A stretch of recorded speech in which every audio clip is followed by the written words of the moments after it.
to the agenda? I don't think so. Okay, then I'll make a How'd motion. you get a color one? No, that's just an email. Oh, no, that one.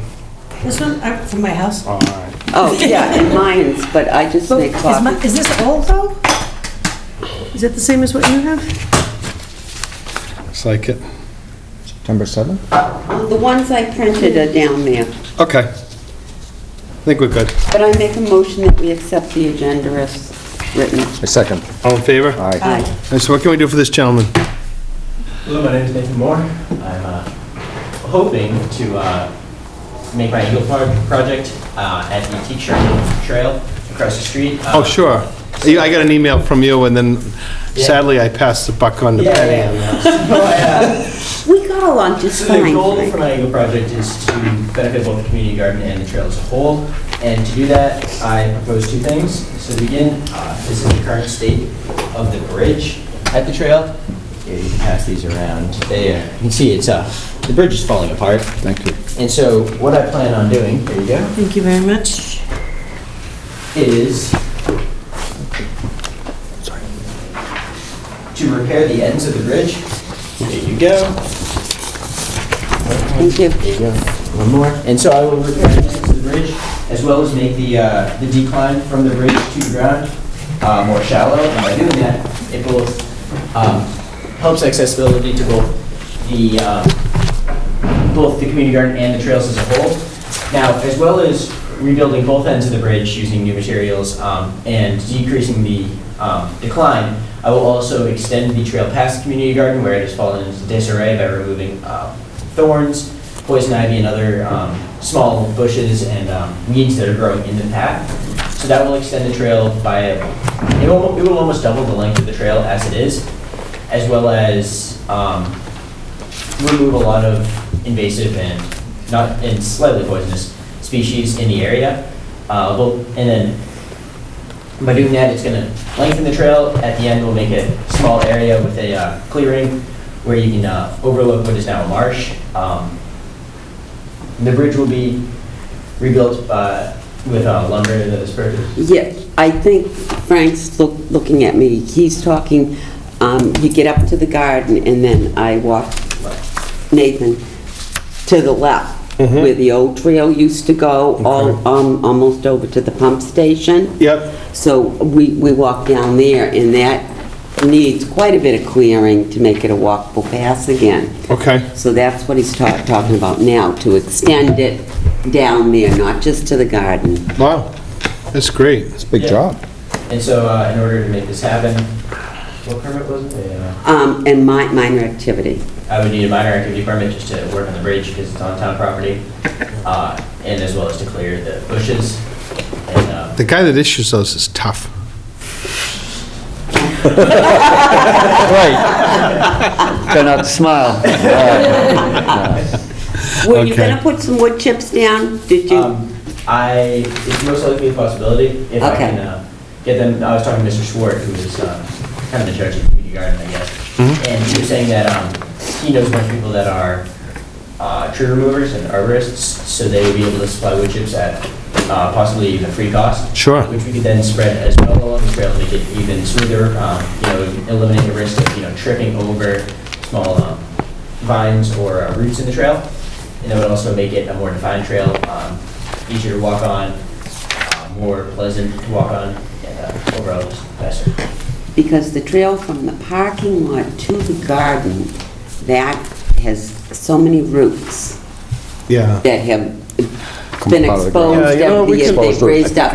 The other part of the trail is fine, it's all... It's the parking lot, that's under our jurisdiction, right? Yes, it is, the whole place is. So I've got the phone number from the foreman for Ashland that's been, I don't know if you say that right, but the Lewis Tree is the guys that have been doing stuff lately. I could Okay. probably see if I could reach him and see if we could get a couple loads of chips Yeah, and in then there. with a bunch of scouts and. Because what we were thinking, yeah, if we could get some people to dump them in the parking Yeah. lot in one corner of the... You know, you're getting this time of year, the chips are coming in with leaves and stuff in them too, as opposed to in the winter. But if it doesn't matter, I mean, it'll all It decompose. really doesn't, it's going to decompose over the Okay. winter, All right. you know? but it would make a huge difference on that trail because it is a lot of stumbling points Okay. for older people. Okay, great. This is Troop 7, right? Yeah, Troop 7 Scituate, yeah. You guys have done a great job. Here, some of your other scouts have been doing the Hubble Trail, Oh, no, and Nick just Nick Flanagan was just working on it. just doing yeah. yeah, and he did a fantastic, and Chris Clancy did they started out with Garrett in the first phase. I was at all three of them, yeah. Were you really? Yeah. It looks fantastic. It does. It went from nothing to a beautiful trail in Very less nice. than a year. Yeah, yeah. We could, I like your sketches for the crossing. Did you take a look at those, Pat? Are you? Oh, I'm sorry. I didn't see the sketches, I walked it with Penny. But don't- Yeah. Oh, So thanks. that's just to explain. Oh, okay. How we, Or decrease the decline in order to make it easier to bring both wheelbarrows and people across. Wheelbarrows that are most likely going to the community garden with supplies. Right now, the end of the bridge has completely, It's collapsed. it's collapsed. and So you can't even walk on it. So that's in serious need of. What made you choose this project? I'm good friends with Rick Sport, so his dad kind of sucked me into it. Okay, I'm saying, we need some work at the community garden. And I was all for it. good for you. Now, will that other trail loop around the second part of the trail? Does that See, loop? well, that's what, when Pat and I were out there, at one point in time, that when you go to the left and go towards the pump station, it used to loop back, but it kind of now, it was like a dead end Yeah. right there. Let's just see what happens with this, because if Yeah, he's because that would be going- hard to do that, I think. Yeah, and like I said, it would just make a nice trail for older people. It's pretty flat, it's not too long. Sure. You're not too far away from, your cell phone will work in there. Where up the west end, a lot of older people, they're not too keen about going in those trails. Right. So if we could open that up again, I think it would be really great, because now, there's a few trees down you have to remove There are, yeah. and Okay. so forth, so. Richard or Lisa, any questions? No, I think it's terrific, thank you. this is terrific. Pat? No, sounds good. And what Penny and I were talking too is just, don't make it too wide of a trail. There is good vegetation on either side, make it wide enough and clean it up a bit, but Yeah, and we don't want like motorbikes out there and stuff like that. We don't want to encourage other than walking. Do you have your paperwork for the application for the Eagle? Yeah. Okay, Is there a part you have to sign? there is. Oh, beneficiary approval? Yeah, Penny, if you want to do that, all Well, right. I signed one She did, thing. yeah. So Yeah, you all set then? She already has that. Oh, yeah. good. I just need the, the minor activity permit. Okay. Pat, could you think Yep. that'll work? yep. Do we sounds have, good. I think I have your email address. Penny Yeah, does. I If you send something to Pat, then Pat could just email it to, Yep. Sounds good. is that okay? Yep. that works. okay. And then he's official. That's awesome. All right. Yeah. Thank you very much. We really appreciate everything your troops been doing for Very the active commission. group. Yeah, Great. that's awesome. Thank you. Are you a senior, junior?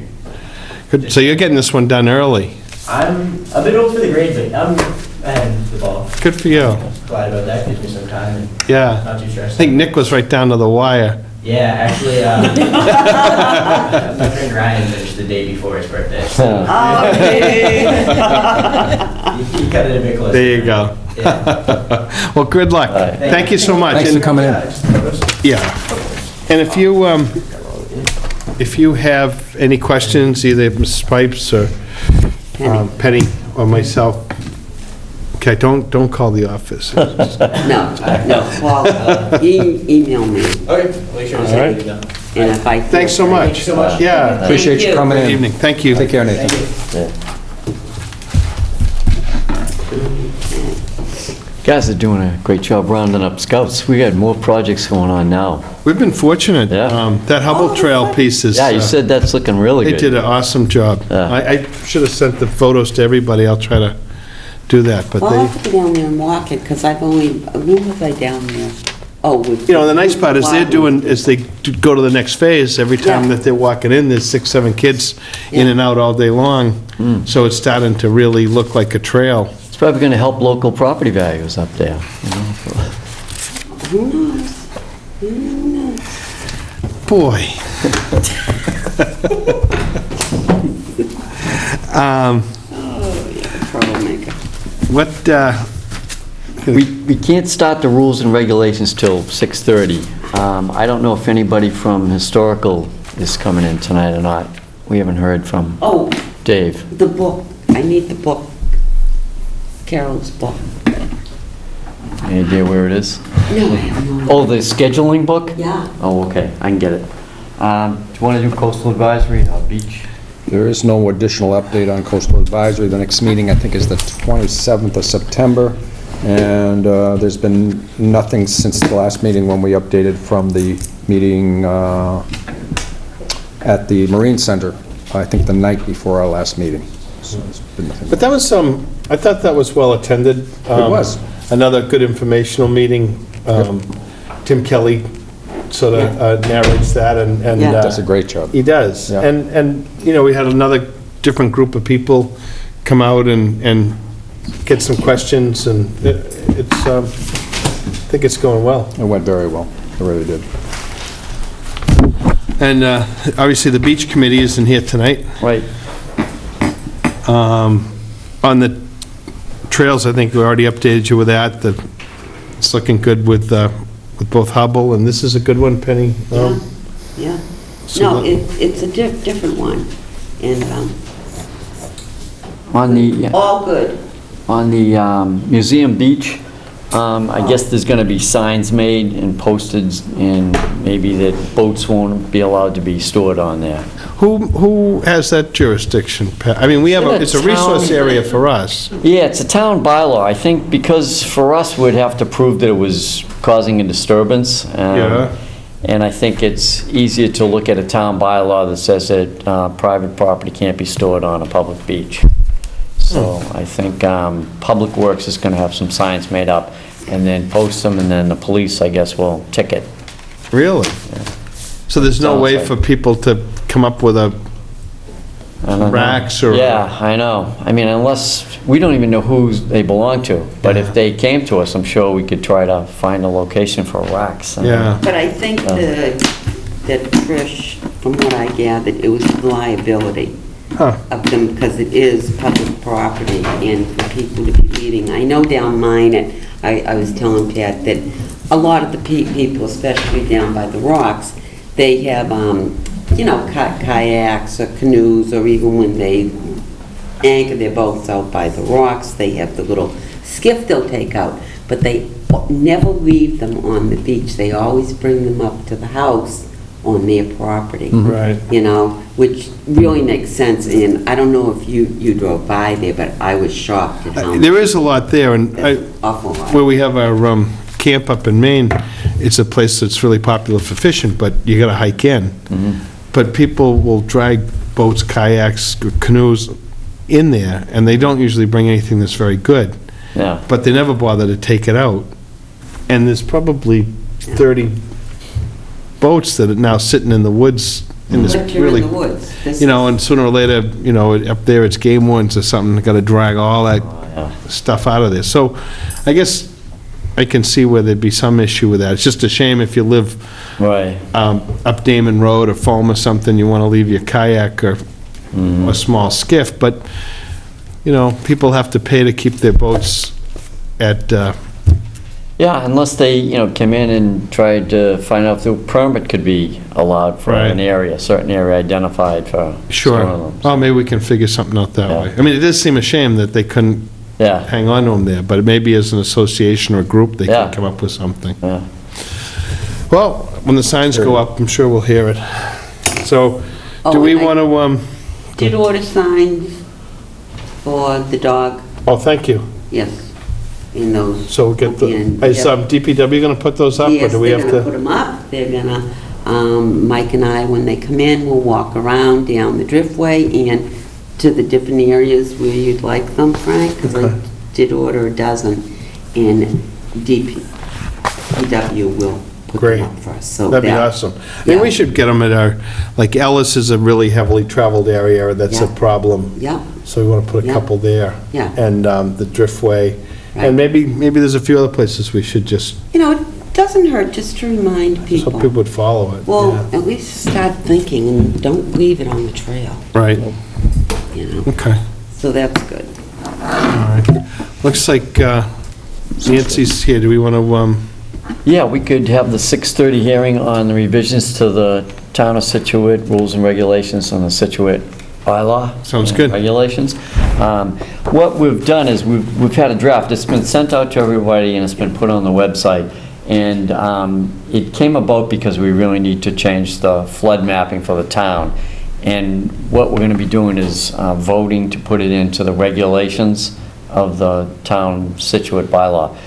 And within that, at the same time, we thought we'd take that as the opportunity to look at some of our other changes that we need in there, like minor activities permits, asking for, we'd be looking for maybe a butter notification for certain RDA projects, and then fines and things like that. So there's several changes within the draft. I have the pages marked. I don't know if you want to read them into the public record, and then we can adopt the whole Okay. document if the vote is there. Yeah. well, you don't have to write all of those, and if they're in that, just say that we adopted the changes, and then Right. they're in the Yeah, I think we piece. should, we should read some of them out, though.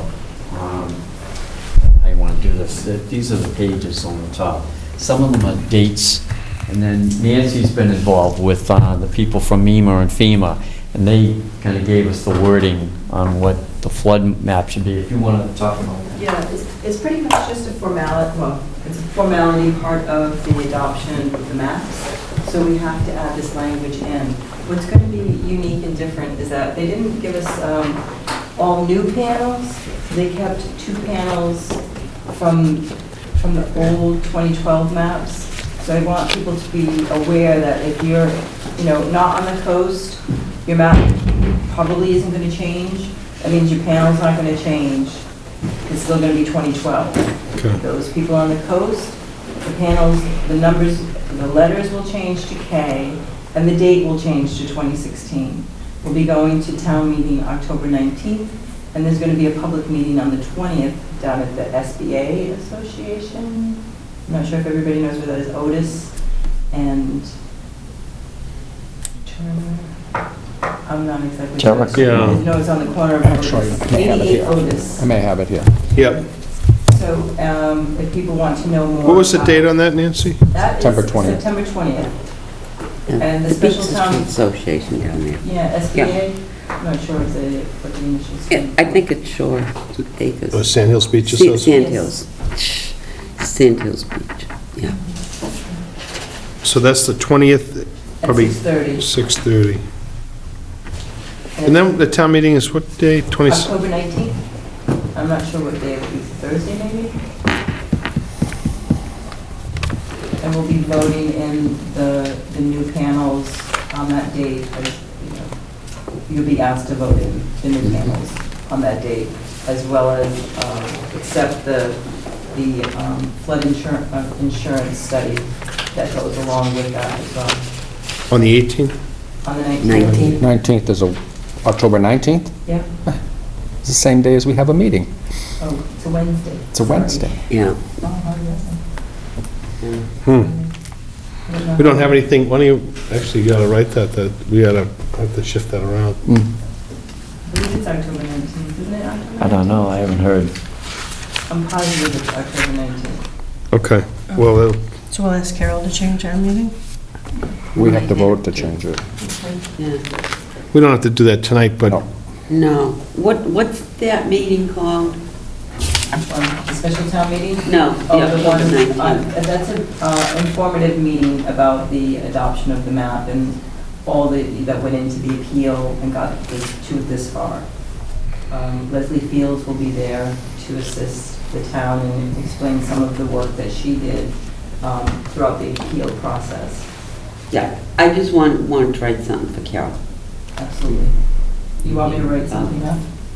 No. Okay. Changing FEMA maps. Who's Leslie Fields? Leslie Fields is a consultant from Woods Hole who helped us with the appeal. Okay. She's a scientist who helped with the determining how they review the town's run-up and other items that were pertaining to how they determine the base flood elevation and the extent of where the floodplains would be. Okay, thank you. Are you doing any lomas? Are they doing any, It may be possibly that the town may enter into a LOMA after. It would be a LOMA for the community. It would be, so it's LOMR for a community. Yeah. And it would be a LOMA if an individual wanted to, I got it. to do their own individual request to FEMA to be removed. Right. So, and that's possible too. People can do that. Long process, huh? It has been a long process for the town. The town put a lot of effort for both Marshfield, Scituate, and Duxbury worked really hard and worked together as a group to help the community and the residents who were affected by the maps. And there were changes. It did help. The appeal did help a lot of residents who would have been put right into the floodplain without question. So hats off to the community. It's great. For doing what they did. Yeah. Well, and they still gave us a break on that, aren't you? I wasn't sure. No, I'm just kidding. Of course they would. Yeah. A lot of tactful negotiation, Nancy, I'm sure. Do anybody have any questions on this? Do you want me to just read through these? No, I was happy with what I saw. I mean, some of them, it looks like it's just changing some Yeah, dates. some of them are housekeeping things, but I think for public record, we should have Yeah. several of those mentioned. Some of them are dates, but some of them are changes to the regulations. So this is a change in the wetlands protection rules and regulations, Town of Scituate bylaws. And I'm just going to go through the page and the piece. So on page 7, effective dates, the new date will be September 21st, 2016. And that would be the change of our regulations. It takes 2 weeks from the night of a vote Yeah. to Okay. be in effect. On page 8, base flood, and this is a piece that was added, I'm thinking it's a paragraph or a couple sentences. Base flood elevation data. Base flood elevation data is required for subdivision proposals and other developments greater than 50 lots or 5 acres, whichever is lesser, within unnumbered A zones. This came from MEMA, and it was given to the planning board, so they're going to adopt it too, and it came into our regulations. Okay. On page 10, it's in the floodplain district, it's really adding the letter K. Is that substituting a different letter, Nancy? Probably J. They're probably going down, up the alphabet. So what was J is now K, and those that are J are remaining J, and those that are J remain 2012, and those that are K go to 2016. What she said. And, it's really important when you're doing your elevation certificates, this is when this really will matter, like if you get these right.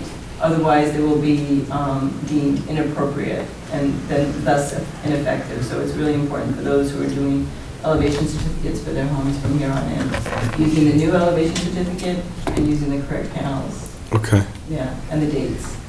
So there's also 2 dates that there's, do I need to read these panels with the K on them? I mean, I don't think it's I that. mean, they'll be on the website. I Yeah. don't know if we... Yeah, I don't know. But the dates, the new date is going to be November 4th, 2016. And that's the date of the panels. And then the flood insurance study is, the report was dated, or is dated November 4th, 2016. And our town meeting vote has to take place before that date, so the town has to vote. On page 12, again, for special flood hazard areas, it's, the firm date is November 4th, 2016. 17.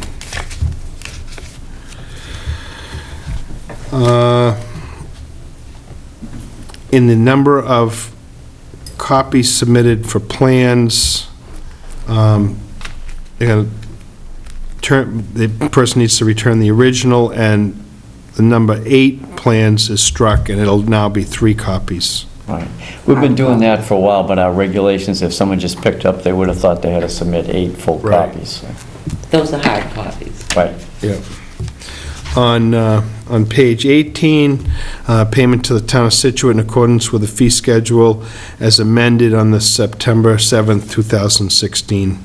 There's a change in date. Yeah, there's a new fee schedule, and the minor activities permit was voted by the Board of Selectmen to charge a $35 fee, and we've been issuing them for free until we were able to amend these regulations.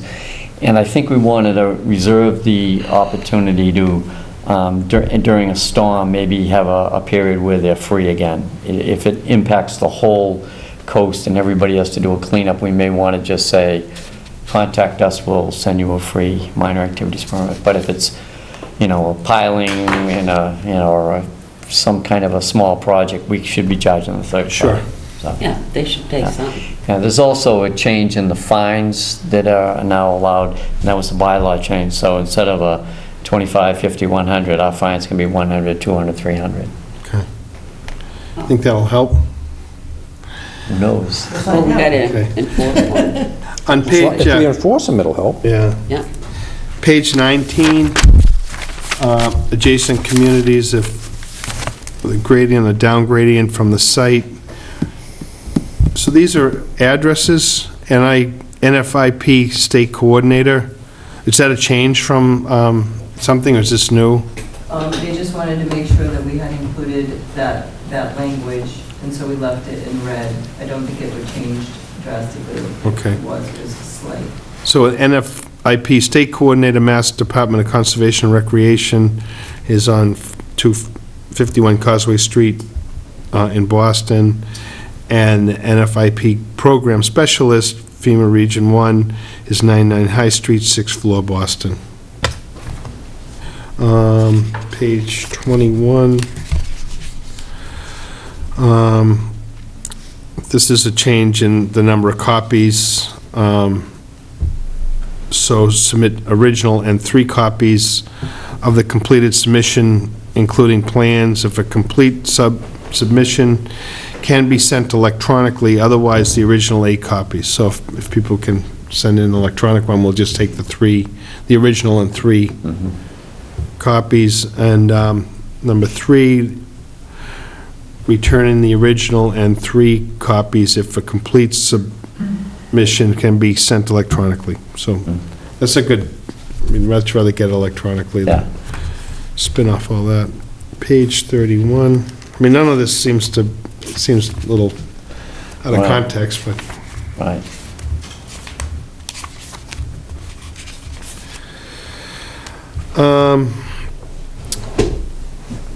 page 31, section G, lawns. So lawns are a significant source of excess nutrients because of the application of fertilizers is an uncontrolled and subject to overuse, the result of excess nutrients loading. In the case of lawns within the Water Resource and Protection District, and within the change here is in 100 feet of a buffer of any wetland or 250 feet of any vernal pool where the proposed development activities are likely to increase the nutrient loading to a wetland, the commission may require limiting existing lawn area and that no use of herbicides, pesticides, or fertilizers can be used in the above restricted areas as mitigation of the proposed activity. Yeah, the following page shows the existing language, and this was language that was suggested over the past year that we may want to look at Water Resource Protection District and have, some language about fertilizer use and pesticides. Okay. Well, it would clear things up for people that have a question about that. Yeah, and it said we may impose stricter. We really need to work with Water Resource Committee and, Yep. selectmen on that, so.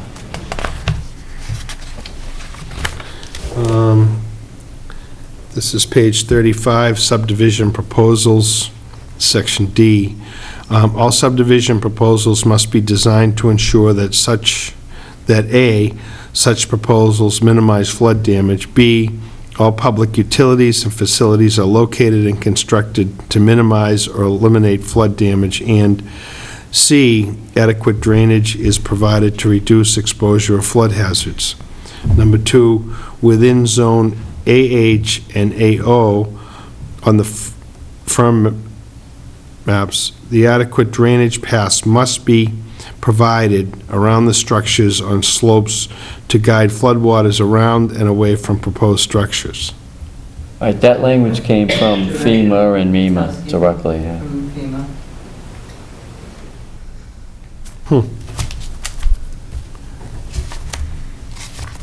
So they're going to actually encourage people to grade, to push the water away from those properties? I'm thinking that if it's pilings, you want to be able to have the free flow, but you don't want to be directing it toward anybody else's property. Right. Page 40, boundary and boundary modification procedures. So we're changing a date. This is number 1, referencing November 4th, 2016, Plymouth County firms prepared for the town of Scituate. The boundaries within the town of Scituate show on the Plymouth County flood insurance rate maps dated November 4th, 2016. And there's only one more. Oh, gee, too bad. And on page 43, it just gives a new, or confirming an address, the NFIP state coordinator is Mass Department of Conservation and Recreation, 251 Causeway Street, Suites 600 to 700, Boston, Mass. So it's not that difficult. Right, and then, Easier said now. right. And then if there were any public comments, we could take Oh, and those. then I guess on page 44, it's the other one, where the NFIP program specialist is at FEMA Region 1 on High Street, Boston. Does anybody want to comment? Anybody have any comment or question? No. I make a motion, we accept the changes as read by Frank. Second. All in favor? Thanks, Pat. Okay, thanks. Nancy, Thanks, Nancy. anything you want to add to that? No, I appreciate everything that you guys have done to make this as smoothly Oh, yeah, as possible. we've been killing ourselves up here. Well, it's so important, there's so many things that happen if we don't adopt the map, if we don't change the slight changes to the regulations that are in place. Many people will lose their NFIP insurance. If you're going for a loan that particular day, you might not be able to get a loan. If they're requiring you to get insurance, we immediately will not be a CRS community, so the rating will drop to non-existent. So there's many things that will happen if we don't adopt the maps on October 19th. Got it. But they'll still require us to use the maps in our regulations, even if we don't adopt them. So- Right, so it makes sense to, Might as well adopt them. sure. All right, All right, so come September 20th if you want to learn more. okay. All right. Thank you. Very much. Thank you. Thanks. We're going to see you in a few more minutes anyways, right? Yeah, I'll be back. I'm going to waterways.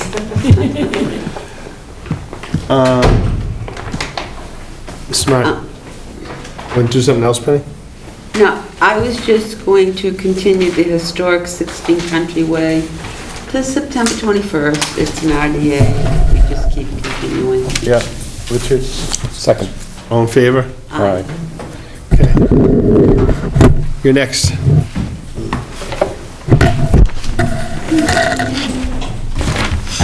So I think you asked for an updated plan that includes the stone. And so I put it all on this simplified one, which is based on the original. Thank you. So, I think Penny and Pat came up limestones where Why you want is this the, line fuzzy? Is it fuzzy? this part is because it was in I just didn't know if it was me. So this is the line with the stones. And I have a planting plan there, the plants are labeled. So this is, Well, I when you, can't tell by this, but I did take pictures, and they will go in the files where the line is on these rocks. Sad to say, all the wetland flagging has been taken down. But Frank, Pat and I, it starts over by that boulder. The patio and stuff is over here. And we gave her some extra room because she had put a line about 20 more feet deep in, and Pat and I said absolutely no. So we gave her a little more, because Pat had originally said the boxwoods. So we gave her like 5 feet off the boxwoods and drew the line across with these rocks. So these pictures, Pat, will go on file, so when we go back out there, we can be sure that they're 5 feet off those boxwoods. Amy, were there any changes to the planting list, or is that still the same? Because I can't tell from what it's... A couple of the Joe Pye weed I threw in there, just Okay. to kind of fill it in a little more. And I don't know if we mentioned, this is for 264 Clap Road. Yeah. Wetland planting plan. this plan of 5/11/16, Amy, is this existing, or is this what you wanted to plant? Well, that's a lot of, there's a mix of existing and plant. That's why I cleaned it all up and just, Okay. because there's all kinds of existing stuff in here that, Okay, where's those pictures? yeah.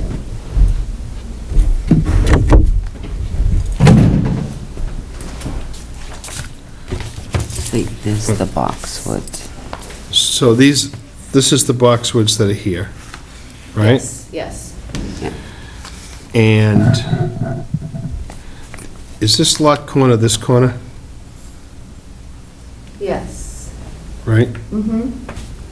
So that stones that you placed are about here? Mm-hmm.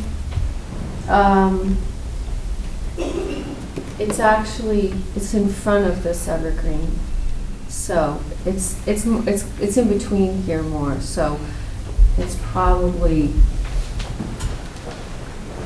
And you're saying, Penny, that you were going to be 5 feet in back of these? Well, it's approximately, wasn't it about 5 feet? Yeah, there was a small evergreen, it was right Can you there.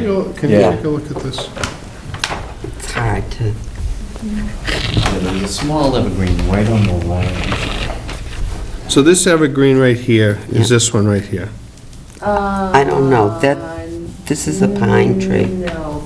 So this We're is right before, behind because at some point Pat said, go ahead and plant some of the things that I had already gotten. This is the other side. This is the evergreen. Or maybe Well, this see, one? this How was about a- this one?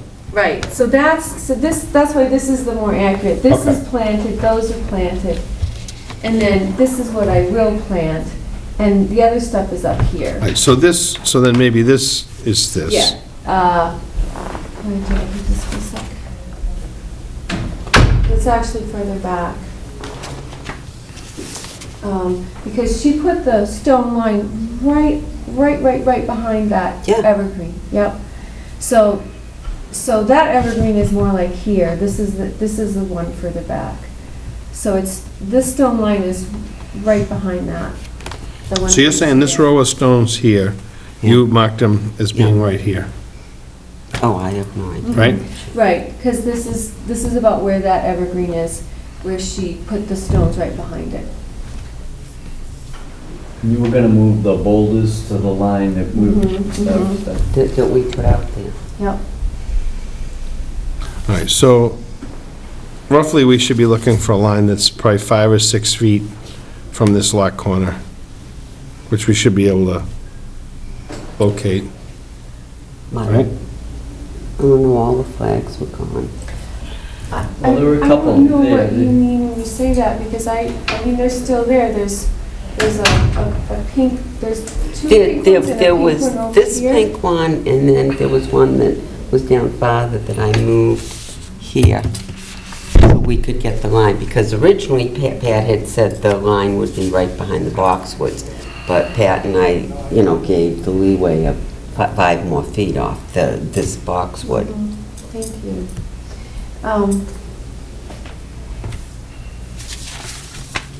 I just want to make sure that this Right, line is, exact. Well, you know what we probably should do, Pat? Let's go back out there, let's measure off the corner of the house, foot, like we should have done. We can do that tomorrow, or I'll do it tomorrow, and then we'll have an accurate, Okay. The other thing that we had talked about was getting some of the concrete out of there and some of the stumps, and those are mostly out yeah, now, it so. looks pretty clean. Yeah. And so- great, the debris is out, okay. the plant debris. So that's probably would be the wisest thing to go in And the that will corner. just be left to go a while. There's Let it some go. new plantings in there, but then everything will be left. Okay. All right, and you're good with that? Yeah, You're yeah. good with it? Okay, Pat? Yep, that's Richard, fine. or- Yep, that's fine. Lisa? Right. But you have to file before you do anything. You haven't filed to DEP. Right, I was told to wait until we I made a decision. understand that, but it has to be done, Yeah, yeah. yeah, before we can, I don't even know, So once can we we get this close? measured line, then we know what to say to them. Right. Yeah. Yeah, well, Okay. I'll go out tomorrow Okay, great. and measure from each corner, Can we hang on, we're going to keep this in the folder? all right? Yep. I can just take that one, that's. But we can't actually close until she's filed with DEP, right? Right. Okay, so you want to continue this? this? Yeah, we have to, I think. Pat? Is that Okay, correct? yep, so, yeah, I'm trying to think if it could be an RDA, because it's gonna be work in the buffer, planting in the buffer. And then we could mark out from the corner of the lot to where the line is. So we're not working under either an RDA or an NOI right now? No, This this has all was been just- informal? Yeah, yeah. So we really don't have to continue anything. So Amy, you're going to file an RDA? And I'll talk to you about how to Okay, proceed with that. yep. Yep, Okay. All right, okay. all right. Thank Great. you All very right, much. thanks for working with us on that, Amy. Olson, 144 Turner Road.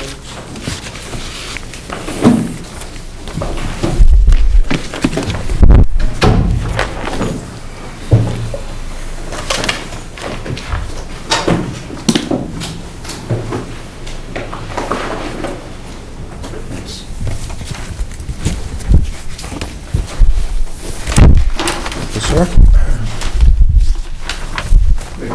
What's the date on it? 7:25, or is it sort of later one?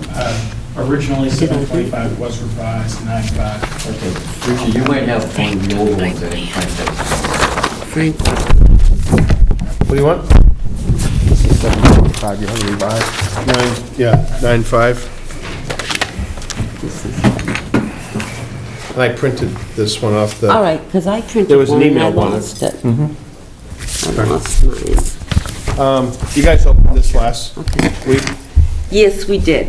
Yes, we did. so where are we at? My apologies. I mean, I yeah. looked at it a little bit, and I looked at the site, but, Yeah, we had asked for some information and some mitigation, and Greg sent in something I forwarded to you guys today about mitigation planting, concrete piers. We wanted to know what the piers are made out of, and Yeah. then some narrative and some information on the first floor elevation. And we asked Greg to talk about that tonight. okay. Good evening, gentlemen. For the records, The Olsons are here tonight, from Dylan Ornberger, I'm here with Craig Morris, and I think Pat just had a synopsis of this, and Craig. Sure. As you recall, this is an addition project to the Olson's property at 144 Turner Road. We're proposing a addition off the back of the existing house. It's in a location where there's an existing deck. The addition itself is 10 feet by 25 and a half feet, 26 and a half feet at this location. The resources we had a off-site bordering vegetated wetland, the 50-foot in red, the 100 in green. You'll note the corner of the addition clips the 100-foot. It's approximately 95 feet away from the BVW. The whole property, though, is in land subject to coastal storm flowage. Bisecting the site, the front half where the addition is located is in an AO zone with a depth of 2 feet. The rear portion of the site being in an AE zone at an elevation of 10. Last time we presented this project, you asked for a couple of additional things to be added to the plan. One of them was the addition of the 4 proposed concrete footings and piers. I provided a narrative as well in a letter format that described that this first floor elevation is elevated up above that floodplain. It's elevated to match the first floor at 16.3, well above existing grade. Existing grade is at 10 with an AO depth of 2 feet in that addition location. We also discussed providing some mitigation plantings. What I've added along the back property line in this area is we provide 10 Rosa rugosa mitigation plantings in this lawn area along the back property line.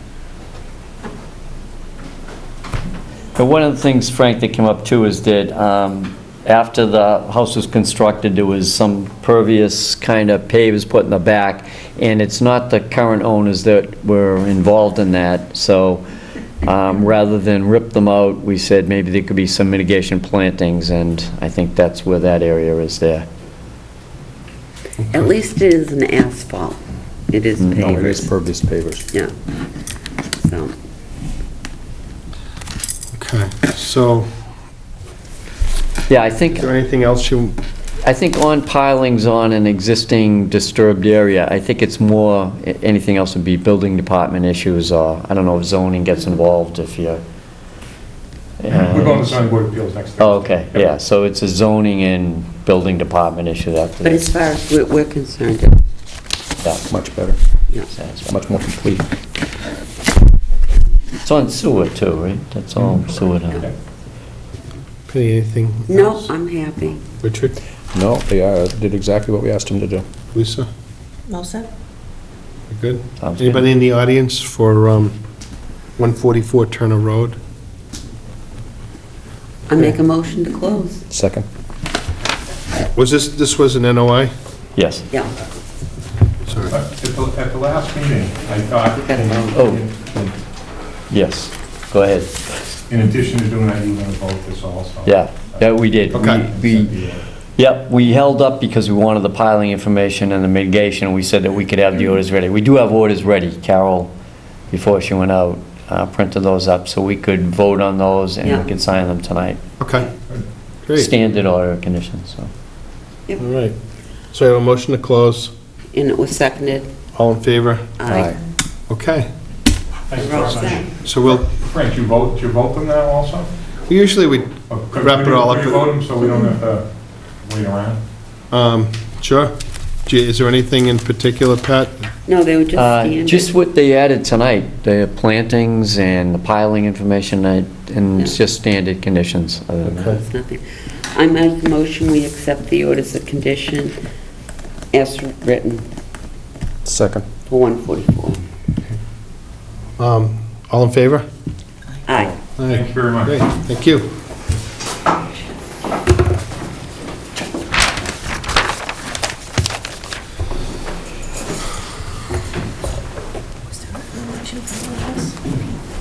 I think there was a piling piece that Greg gave. I just looked at my notes and I said, Paul said, we should bring the plans and we need reduce impervious and pile locations near it and construct a plan.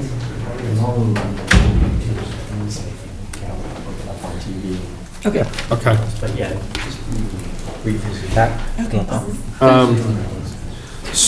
Stocks, 365 Chief Justice Cushing Highway, septic. I have nothing. Pat, do we have anything to read on that one? I don't have anything.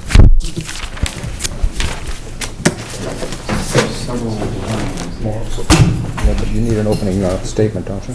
Yeah. Oh, it might be in the No, pile he's in got front it. of He's you. got think there is, He's yeah. got it. Okay.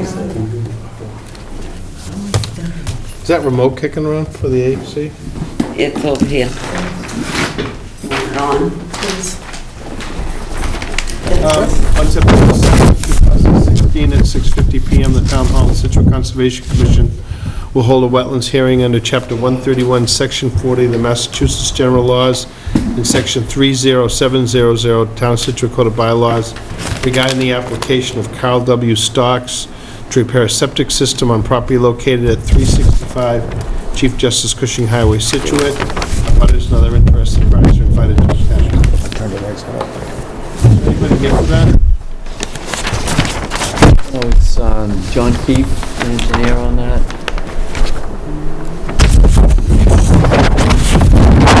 I had sent them an email today saying that Board of Health contacted us and said that they've just started to look at the plan. They may need a revised septic plan, so I suggested if they wanted to have us open and we could continue, Okay. but I haven't heard back. There could be an email on my computer, but, so we may want to continue. I make a motion to continue Stocks 365 Chief Justice Cushing Highway to September 21st at 6:35.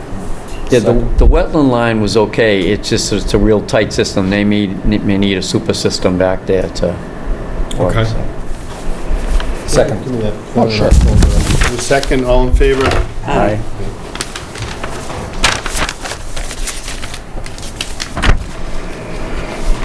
Was that with that folder, Pat? Is this, oh, this one right here? Don't mess this up too much.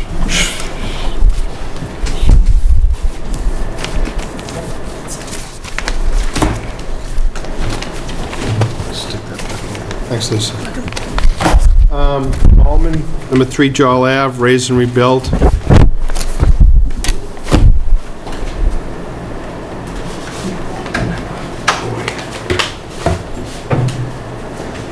Oh, we had asked for stormwater.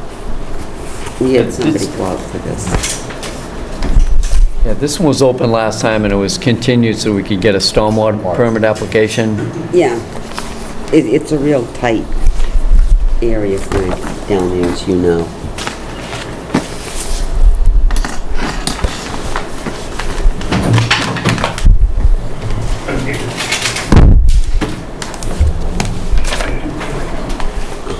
Mr. Marabito? Mr. Chairman. My name is Paul Maravino. Get that. Since our last meeting, this plans, the stormwater stuff, we sent out to the consultant. We got the main section. We got a copy of these plans yesterday. They're very minor in nature. So what we did was to add the notes to the plan and ask for. We showed a scale on the original plan. We simply have to add a label so it's more clear. At the end of the shell, basically, where the stormwater system is, he asked us to go to the proposed plan. We talked about it in the drain calcs, but he just asked that the note be put up with certain clarify. The only other changes were, these are the, this is the sand filter bed where the water would go. What he had us do was to show some filter bed around it, so the soil wouldn't be compromised. Excuse me, Paul, could we shift it so that some of the people may be able to see it from, all right, thank you. What we did was add some filter fabric around the details, and we just pointed out the type of filter cloth to use, put around the soil so it would not be compromised in any way. Those were the only changes to the plan. I've got 2 copies that I'm going to give you in addition to this one, which is colored. This is the color. So those were the only revisions to the plan. I don't know if there's any questions. Yeah, the commission members may want to take a minute to go through the back and forth that came in today. The review engineer met with Paul and with Greg, and they recommended a few changes and answered a bunch of questions that we had, and at the end of the day, Pat Brennan was satisfied that they had met the condition. But there is a lot of information in there in case anybody from the neighborhood wanted more information.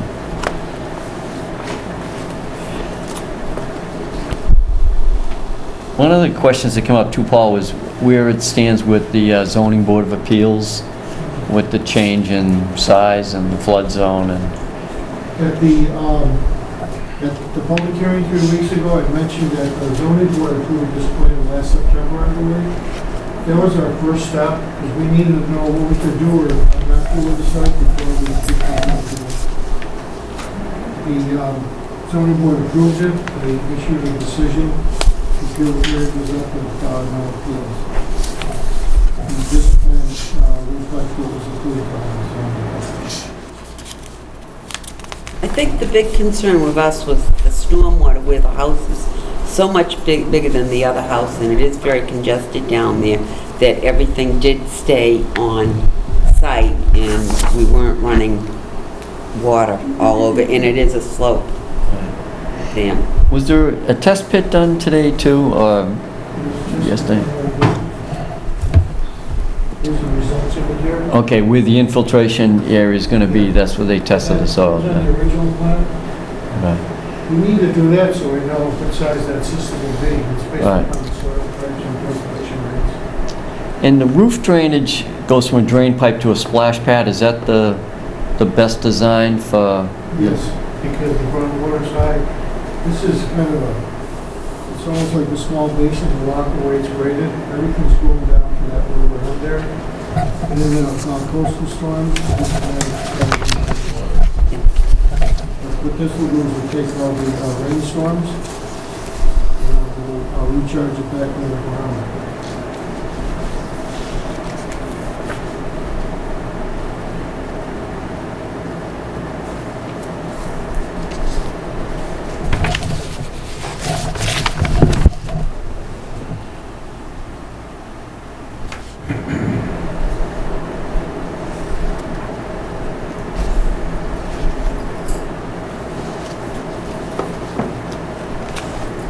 So Pat Brennan went through all the steps of the town stormwater bylaw and saw whether they addressed it, and according to him, they did.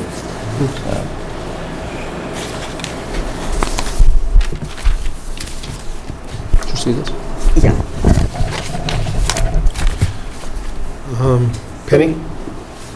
No, I'm satisfied. I just wanted our person to check it out before we went and gave the okay. Richard? I'm good. Lisa?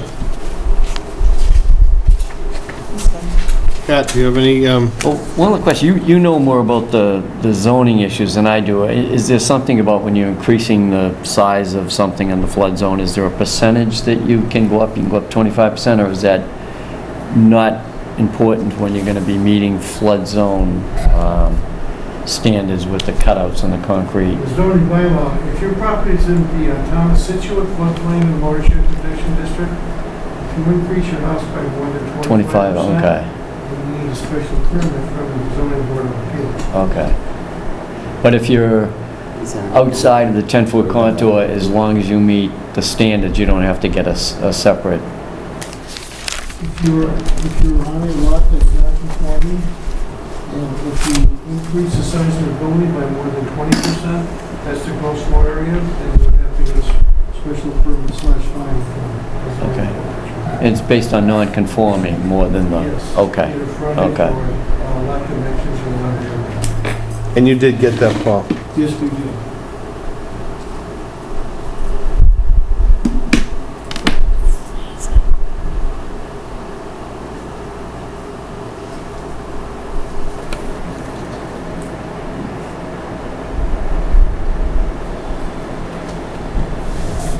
Is there anybody in the audience that has any questions for number 3 Joel Ave?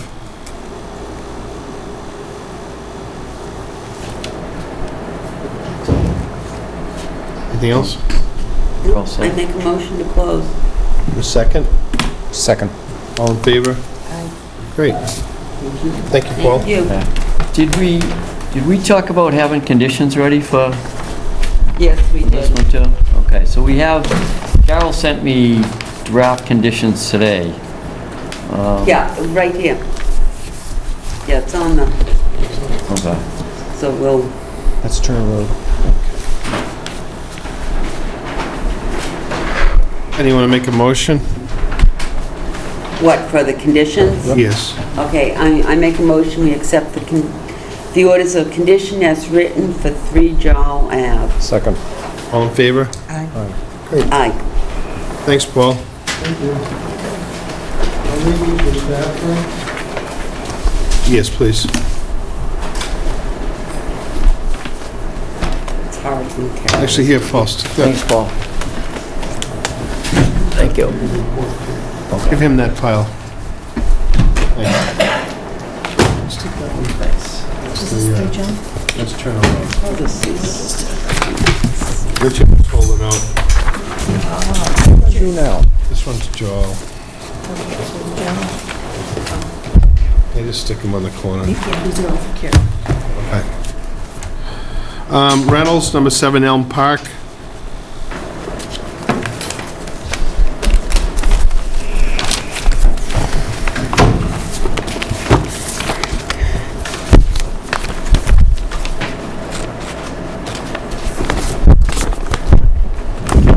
here, Frank. It's the plan.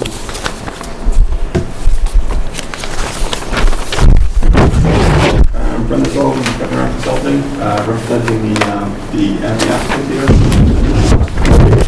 Actually, the owner here, Mr. Lund, the attorney, and also Peter Palmieri, the review engineer from Merrill Associates.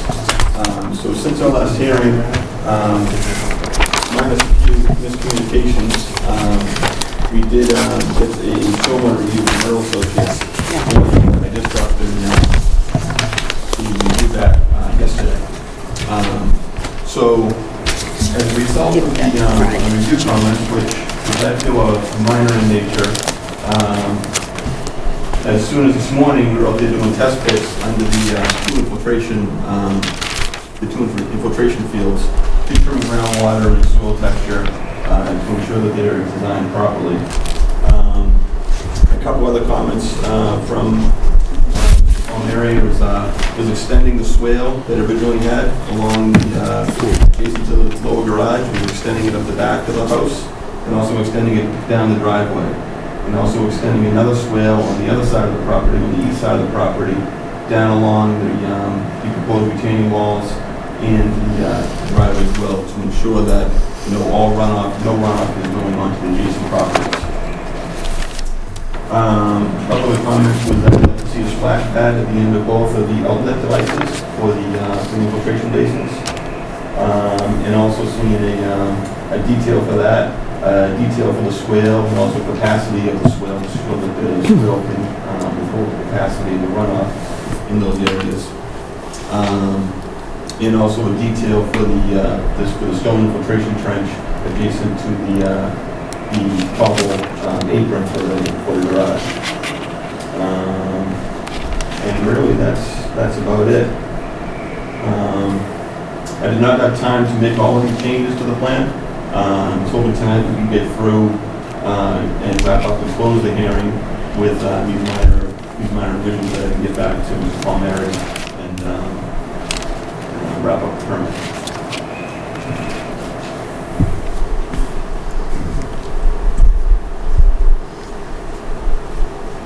What's missing on this plan? You have some, this is just a couple more note blocks on that one. Oh, yes, I've added a zoning table for zoning purposes, could be filed for a building permit today. And I also added the soil logs that were just done today. That's why it's in a draft form, it's not a final plan. Okay. So But we will get a final plan. Oh, yes, yes. Can we close without the final plan? So I know, Frank, you weren't here Yeah, last sure. hearing, but it's a stormwater permit and a notice of intent. Right. The vegetative wetlands in the rear here, that's just a portion of the septic system is within the 100-foot buffer. None of the new home improvements or impervious are within the 100-foot buffer, so that's why we're here for both notice of intent and stormwater permit. Okay.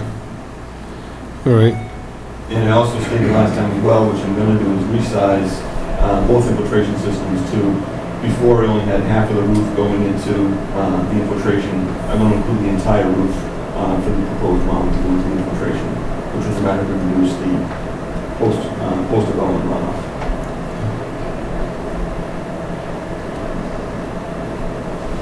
Penny? I know there's still great concern, because the water table is so high there. And, but my feeling is where our engineer went out, made some suggestions, you're willing to do them. I mean,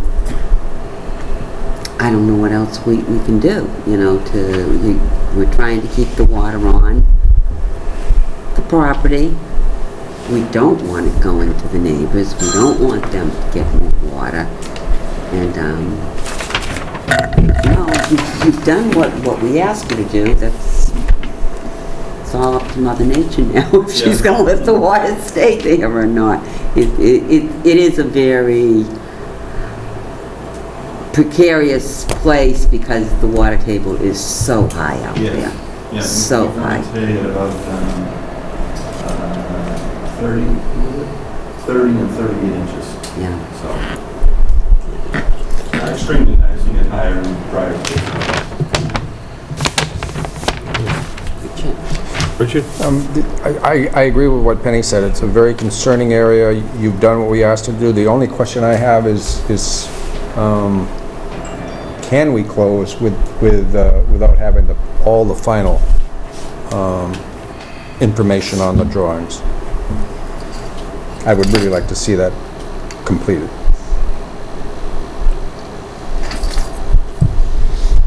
Okay. Lisa? I agree with Rich. I don't think we should close with the final. I understand completely you didn't have a lot of time. I get that. Right. And just so you know that I know I spoke with Pat at last hearing, I said, we have 3 weeks. Merrill does a good job of getting his comments back. I got an email last Tuesday, which is 2 weeks after the meeting, from Carol, wishing if I could rush it over to Merrill because they had not received the plans yet. After a week and a half, that we set up an account, checking the cash, funds were there. So I'm not pointing fingers, I'm just saying that was, the time frame, we would have had the time to go back and forth. My client's on a due diligence time frame, which I believe is up the middle of September. So we'd like to wrap it up if we can. I mean, like I said, it's I'm sure Peter can talk about this, but it's just a matter of a few details on the plan to add. And as long as he's satisfied and Pat's satisfied. They're not major.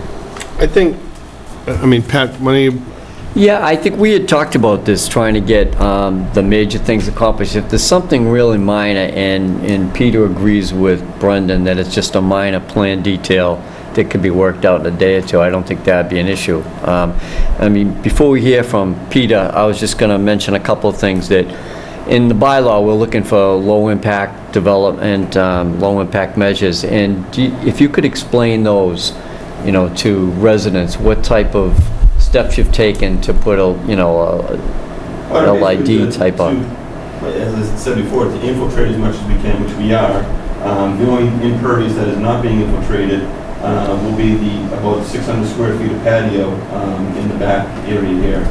The rest of the patio around the pool, the proposed pool house, and the dwelling are all going into underground infiltration systems. We used a gravel driveway, a stone driveway, to reduce the runoff there as well, reduce the impervious. We are keeping the natural flow. Basically, the high point kind of splits through here, and this flows to the back, and this flows to the front. And we're keeping that natural channel flow for that. We're not taking water from all the way back here and directing it towards the front of the lot. And as I said, the drainage calculations with the modeling show that there's reduced runoff in rate in all the 2, 10, 25, and 100-day storm events. Maybe we could have Peter talk about his review too, if that would be helpful. way it works, the town has a review engineer that takes the applicant's engineering stats and all the information, reviews it, they get together and they try to make the project better. So if, Peter wants to talk about it. It's up to the commission, of course. Yeah. It's okay with you, Frank? Good evening, my name is Peter Calvary from Marla Engineering in Rensselaer.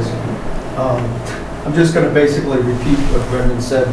We had some concerns relative to the possibility of flow coming out of, or overflows coming out of the two infiltration pits, which I guess it'll change a little bit, one here and one here, that they would make their way onto abutting property. That's why we had suggested the inclusion of swales, basically forming a perimeter around the house on either side. In addition to that, there was no soil testing performed in the areas of the actual infiltration beds, so that's why they went out there today and performed those. We haven't seen the results, but I suspect that the system will be modified somewhat to address the groundwater issue. The infiltration capability is more than likely there. They are relatively minor comments and details to be added to the plan. It's up to the commission, obviously, how you want to proceed, whether you want to close the hearing or whatever. But I don't see any showstoppers here. And any changes, I suspect, are relatively minor and basically accurately stated by Brendan. But again, I haven't seen the revised soils information, nor the revised design, so I think I'd be happy to address any questions, but it's a pretty straightforward project. When will the soil results be? Well, I mean, they're on the plan right there. So, Oh. I mean, but, Yeah, but we as far haven't as, seen this plan. right. Okay, nor but the are additional those, cuts. do they meet your requirements? Well, it's really not a matter of the requirements. You look at the soil logs, the soil consistency, and then the depth of groundwater, then the calculations are revised based on this information. And that's what I have not looked at, the calculations are pretty thick. It takes an hour to look So at. the soil consistency was the same as what we found here before, what I assumed. What wasn't assumed before was what I assumed about a 3-foot separation of groundwater. Okay, I'm sorry, a 3-foot depth to groundwater. We found between 30 and 38 inches. So the field up top that is going to have to, I'm why they have 2 feet of separation between groundwater and the bottom of the field. okay, The infiltration field. So that's it. Right now it's up into the stone a little bit, so I got to adjust it. I might have to shrink it, make the footprint a little bit bigger in order to get that 2 feet of separation. We'll just raise the whole thing and put some more cover over it. It's, so that's what Peter's saying, the minor modifications to adjust, make Okay. those adjustments. okay. So we could close with the stipulation of the revised plan coming in this week. Right. Well, you're getting new information then, so it gets tricky to close, but if the seller and the buyer needed some type of a letter, I mean, we may have this information in a few days. Yes, And at that point, we could write a letter saying, it looks like we have all the information we need, it satisfies, and we could send a letter saying, we have no outstanding issues, we'll be closing and issuing at the next meeting, if we want to do it that way. Or if we feel like the information is adequate, we could close now. It's, well, it just is unfortunate because I know everybody is busy. Oh, yeah. All the Right. engineers are very busy right now for some reason, that we did Right. say that we would try to have orders if everything was met. right. And this is more on the town. We've been really busy, so it Well, took us a while to everyone. get a check in place and get it to, so. But Yeah. I'm just saying, I understand, but we Can had, I just ask, Yeah. we don't have orders for this tonight, correct? We have draft orders. no, Yeah. And you could, so there is a notice of intent and a stormwater permit. Now, as you can see, most of the work is outside of the 100-foot buffer. So with my Yeah. phone, Oh, I was even looking to close at least the WPA part of it. okay, yeah, Get the orders of conditions, then at least yeah. have a permit in hand. Right. We absolutely could do that, and then we could have a condition in there, stormwater permit will be completed and as part of, requirements. yeah, It seems reasonable. Right. it does. Oh, We haven't yeah. asked anybody, is We're not there anyone in the done yet. audience that would like to speak to this? Here we go. Sure. Go ahead, ma'am. Oh, we're really pleased with the... And your name and address? Cara Littlewood, 11 Elm Park. I'm sorry, again? Cara Littlewood, 11 Elm Park. Thank you.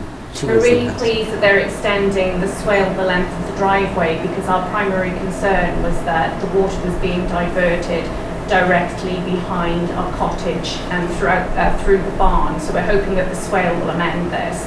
We, upon the advice of the civil engineer, they requested that we did a full topographical review of our lot as well as the building lot, which I understand is not something that you usually do. You usually just do the survey of the building lot rather than the adjacent lot. So we've actually requested that the engineer come out and look at both of our lots. So was that, who did you request that of? Well, Patrick Gallivan should have had a letter, as should Laura Harbottle. We read a letter into the record at the last meeting. No, this was within the past week. Requesting that we have something done on your property? Both. Yeah, it was just a request that you looked at when you were doing your review, that you reviewed the topography of our property as well. Right, we receive an application for an applicant's project. We don't, survey or do any work off-site from that. If somebody wanted to request some type of review done on the property, you could file, some type of an application with the I'm town. sorry, I can't pull it up on my phone. Right. I thought you would have a copy either. I mean, we're trying to make sure that all the stormwater that is created by this new project stays on their property. And Oh, no, I appreciate so, that. Could you point out, Excuse me, sir, your name? John Poirier, from also 11 Elm Park, Okay. the swale that you mentioned on the west side of the driveway, how far north does that extend? Can you, Probably about, right now I have to about where the beginning of the barn is. Beginning of the barn? I'm gonna start. can you just show that? Point it out, yeah. Sure, so that, Frank, they live in this house here. Yep. This is the barn, there's a accessory dwelling back here. So right now we have it, about equal with the back of the barn. That's right by both swales, we're approximately going to. Well, we'd actually like to extend that right as far down as we possibly can. Yeah, I understand that, but there's, and as far as, reviewing the topography of their lot, I mean, I've been on site plenty of times. I did the septic repair for Mr. Lund when the septic system failed. Been on there a number of times doing perk tests over in this area here for the Lunds as well. And also during the construction phase of it, tying in this house, in the barn, in the existing house, into the septic system. And in all the topography, and you can tell by these contours down here, it generally flows in a northeasterly direction, in this direction here. So once we get down about halfway down the driveway, most the contours are flowing away from your property. So in that field, I know the field up here is this does kind of walk towards the houses over here, but once you come down to this field here, it does go straight down to the street and then off in this direction. And it's a very, I'd hate to channel it too much, because then you're putting too much water in the channel, and it's kind of a point towards discharge, which we're trying to avoid. So we'd rather have it just actually go over the grass and cascade over the grass and spread out. And we're talking about a grade. We're only talking about the grade from where the driveway ends down to Elm Park. It's only about 3%, and that's over grass. I mean, grass is going to have at least minimum 2%, so it's a 3% grade, so it's a very gentle slope. So there's not a lot we can do there. But it is a gentle slope. It's not like water's going to be racing down this lawn area. Okay, and it's a gravel driveway. Yes, it's a crushed stone driveway.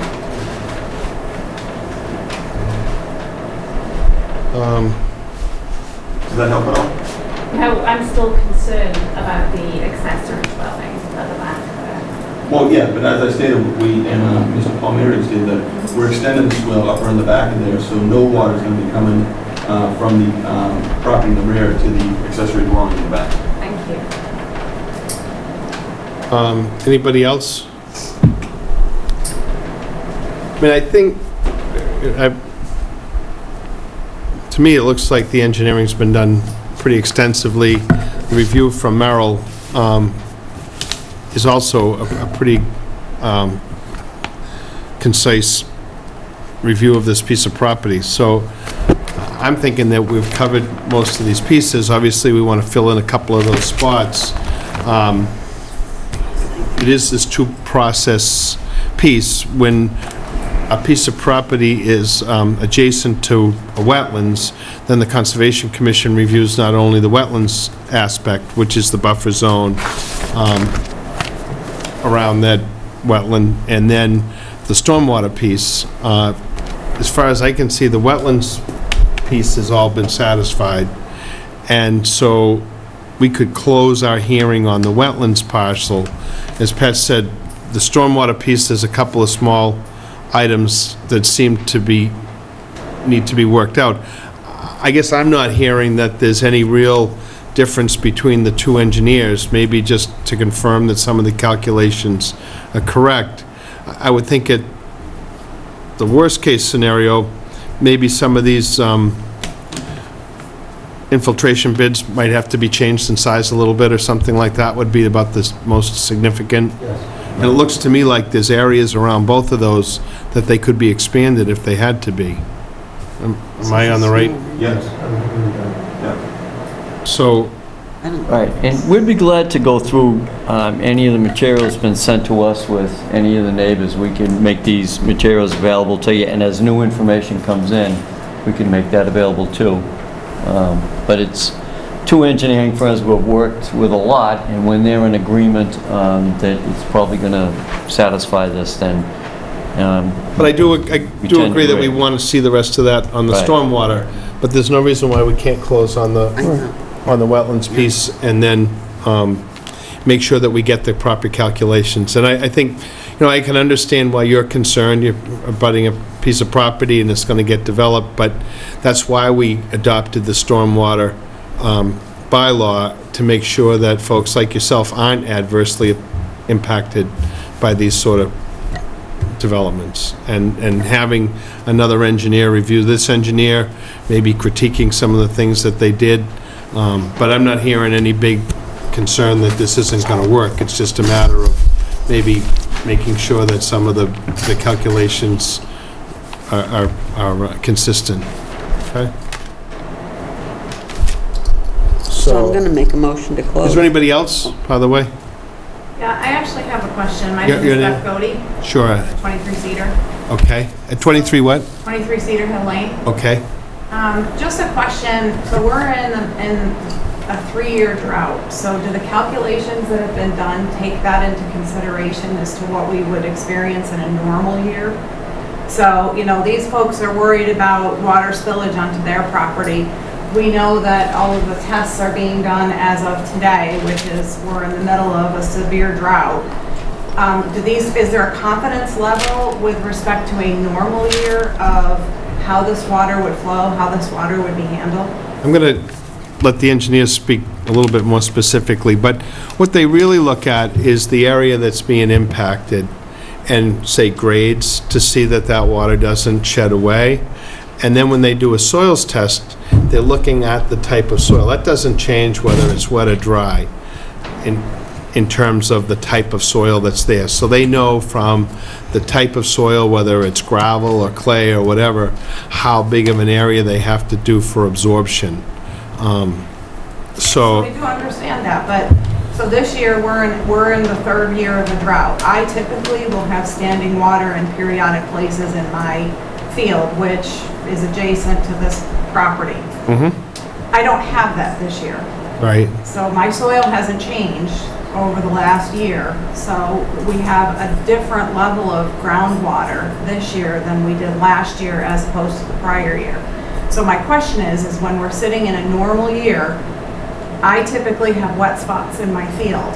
I don't have them this year. So my question is around the confidence level of, during a normal year, does this plan contemplate a normal year, and does this plan adequately manage a normal year's worth of water? Why don't we let the engineers speak to it, and then our consulting engineers right here as well, okay? So, I could bore you all day with seeing numbers and times of concentration and stuff like that, but as Frank said, the soil conditions, they are what they are. They were here, glaciers put them here thousands of years ago. The soils are what they are. This The modeling I did for this one was C soils, so soils go A, B, C, B, D being the worst, A being the best. I modeled the C soils, which is a very poor soil condition for You don't need a runoff, pass. for runoff figures. As far as water table, the water table, we used to use visible water, but now it's use what we call modeling, which is the staining of the soil. It's basically, as the water table comes up in the seasonal, it's like leaving a bathtub right around your bathtub. You get the soil consistency, you get a rust stain around the entire pit that you observe, and that's with the high water. That's what I observed today when I dug out there at 30 and 38 inches below surface, which is typical, which is consistent with what they found when they did the perk tests, in the 2001, 2003 area. We didn't observe any water. We'd probably dig down there today and go down 12, 14, 15 feet and not hit any water, not visible water. But the water table certainly has been accounted for that. So, do we account for the drought that we've had the past 3 or 4 months? No. But the conditions that are out there dictate how we design for the modeling of the rain events. Do you understand what he's saying? When they dig that test pit, along the sides of that test pit, they can see an iron stain, which is typically where that water table is. That's the average of where that water table would typically be, and that's the information that you based your design around. So it's not on a water table that's, due to this drought, at 12 feet, it's about 32 inches? Yes, yeah. Okay. I think part of our concern was that there were such inconsistencies with the groundwater levels on our plot. That was kind of why we were... When you say inconsistencies? The water table was much higher in some levels of our plot than the other, so this is why we're wondering why it was going to affect us. Okay. And the test pit was, the location of the test pit was where? I did both infiltration fields, which once again was consistent with the 4 test pits we did here, the test pits we did beside your house. Water table was probably down there around 28, 35 inches or so. The test pits were down on the other vacant lot. They were all, other than a couple which were in the 60-inch range, the other test pits were between, I would say, 28 and 36, 38 inches. Thank you. Okay. What he said is absolutely correct. It's the discoloration of the modeling of the soil is really indicative of the maximum high groundwater elevation throughout the years. So it could have been 5 years ago that staining occurred, but that's the highest it's got. So his description of the soil test is completely accurate. Okay. Any other questions?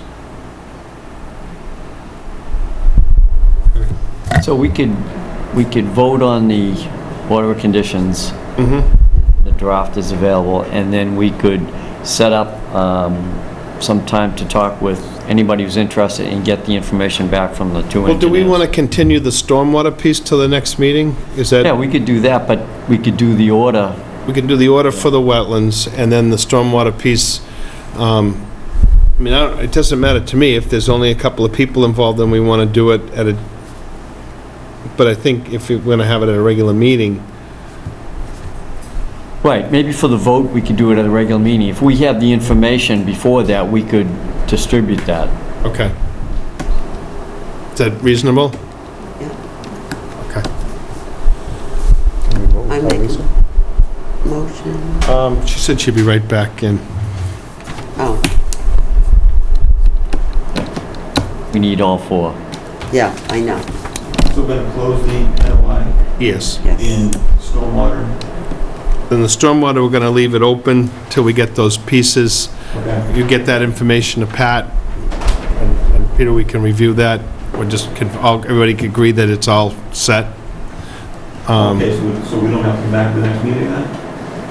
Maybe not, unless there are questions, we might be able to do those by email, Brendan. But we can also issue the orders tonight. We have a draft set of orders that we could issue with the order of condition. And then we'll keep the stormwater as a separate piece. And Right. when you guys work it out, we'll have what we need to vote at the next meeting, but we can get information out to people if they want to see it. Whatever, you may decide that it needs to be expanded, the base infiltration area, or you may find out that it's adequate. and then we'll vote officially at the next one. We'll know in advance whether you need to go or not, though. Okay. All right? But so the storm won't be closed until the next hearing? That's right. It's the 9th. Something. When's the next meeting? 21st, 21st. in 2 weeks, Okay. okay? We're just waiting for Lisa.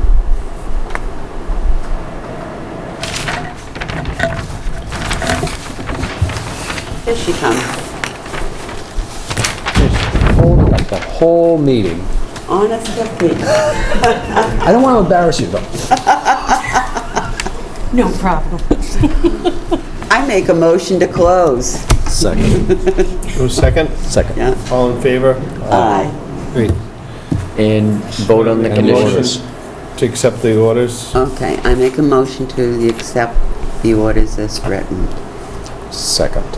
All in favor? Aye. Great. Okay. Thank you very much. Thank you.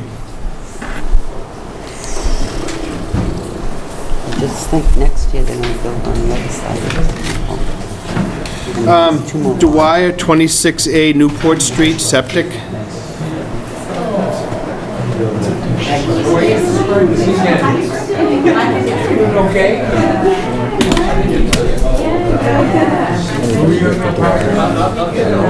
Dwyer, 26A.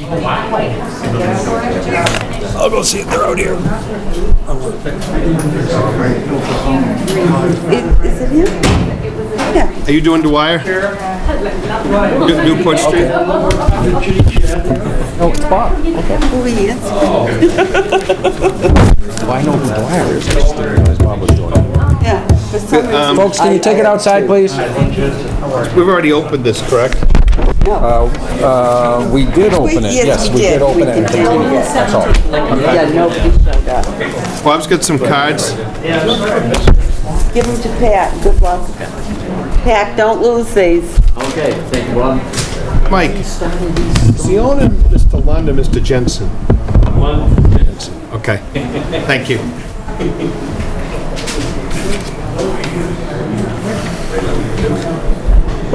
Go ahead, Bob. Well, this is a 4,250 square foot lot on the southerly side of Central Avenue. 25 feet right away off the Newport Street to the body of the lot. In 2006, there was a Title V upgrade done. And this last, in the early spring, bad storm. The owner had a Title V inspection done after that and found that several of the changes were filled up with sand. So basically this project consists of removing the existing changes that require cleaning out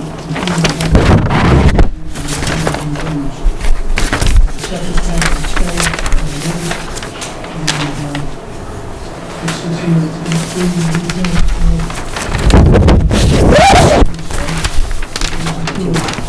original.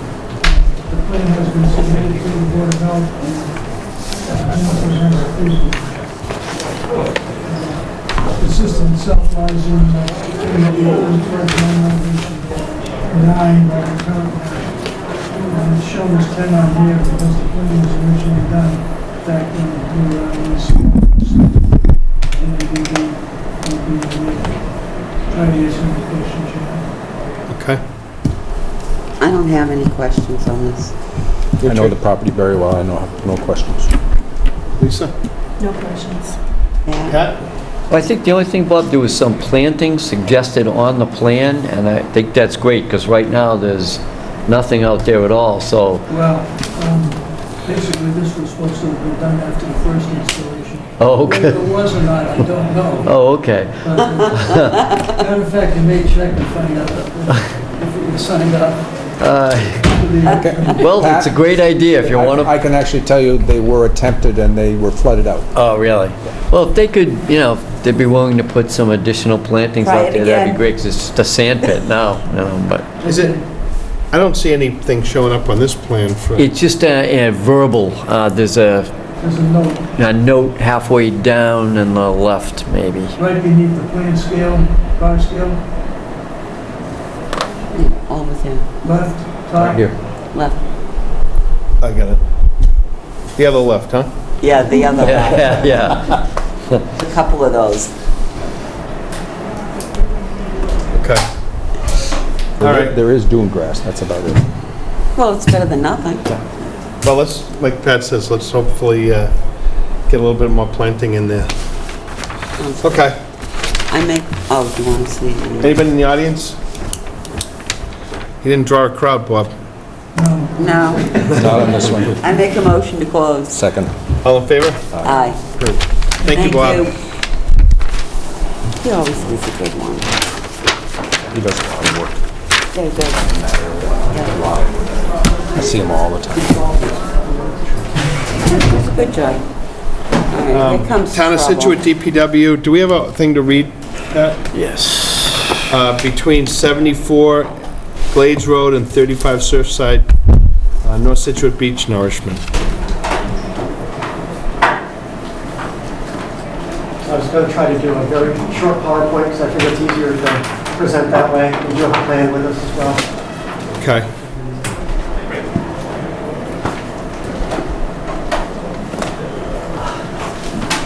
Was it planned to do this after Labor Day so that nobody was left around to? No, this is a good project.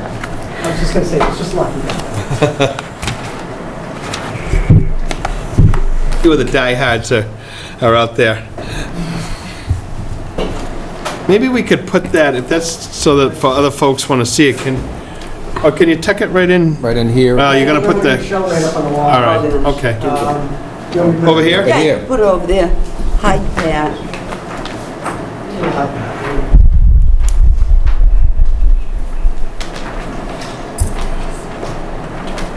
You've seen this a couple times before, right? Yeah, Hide I'm that. good. Adam, are you waiting for somebody? I'm here on 24 Webster. Schwecky.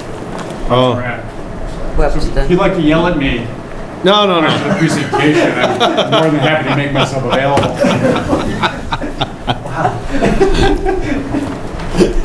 No, I didn't realize you were here for that. I could have, maybe we should have done that real quick. Other way, Bill. You want to, Pat, What's that? for 24 Webster, can we get Adam? Well, we have an order that's, I mean, there's a notice, it was supposed to start at 7:35. All right. We were notified, I was notified to be here at 7.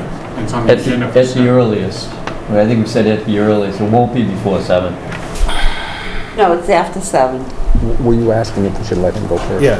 Yeah, I don't have a problem with that. I think Pat misunderstood that. Well, Are you ready to go? If you don't think somebody else is, I mean, I'm ready to go next minute, so. Can we do that, Pat? Look at these guys. Nancy wanted to be here. She's not back here yet, right? All right. Another hearing, so she... Yeah, she said she was doing waterways. Let's, All right, I'll get the notice for this one after this. okay. Okay. Yeah. Oh, you can, give me that. I'll take a look. I'll find it. I won't mess it up.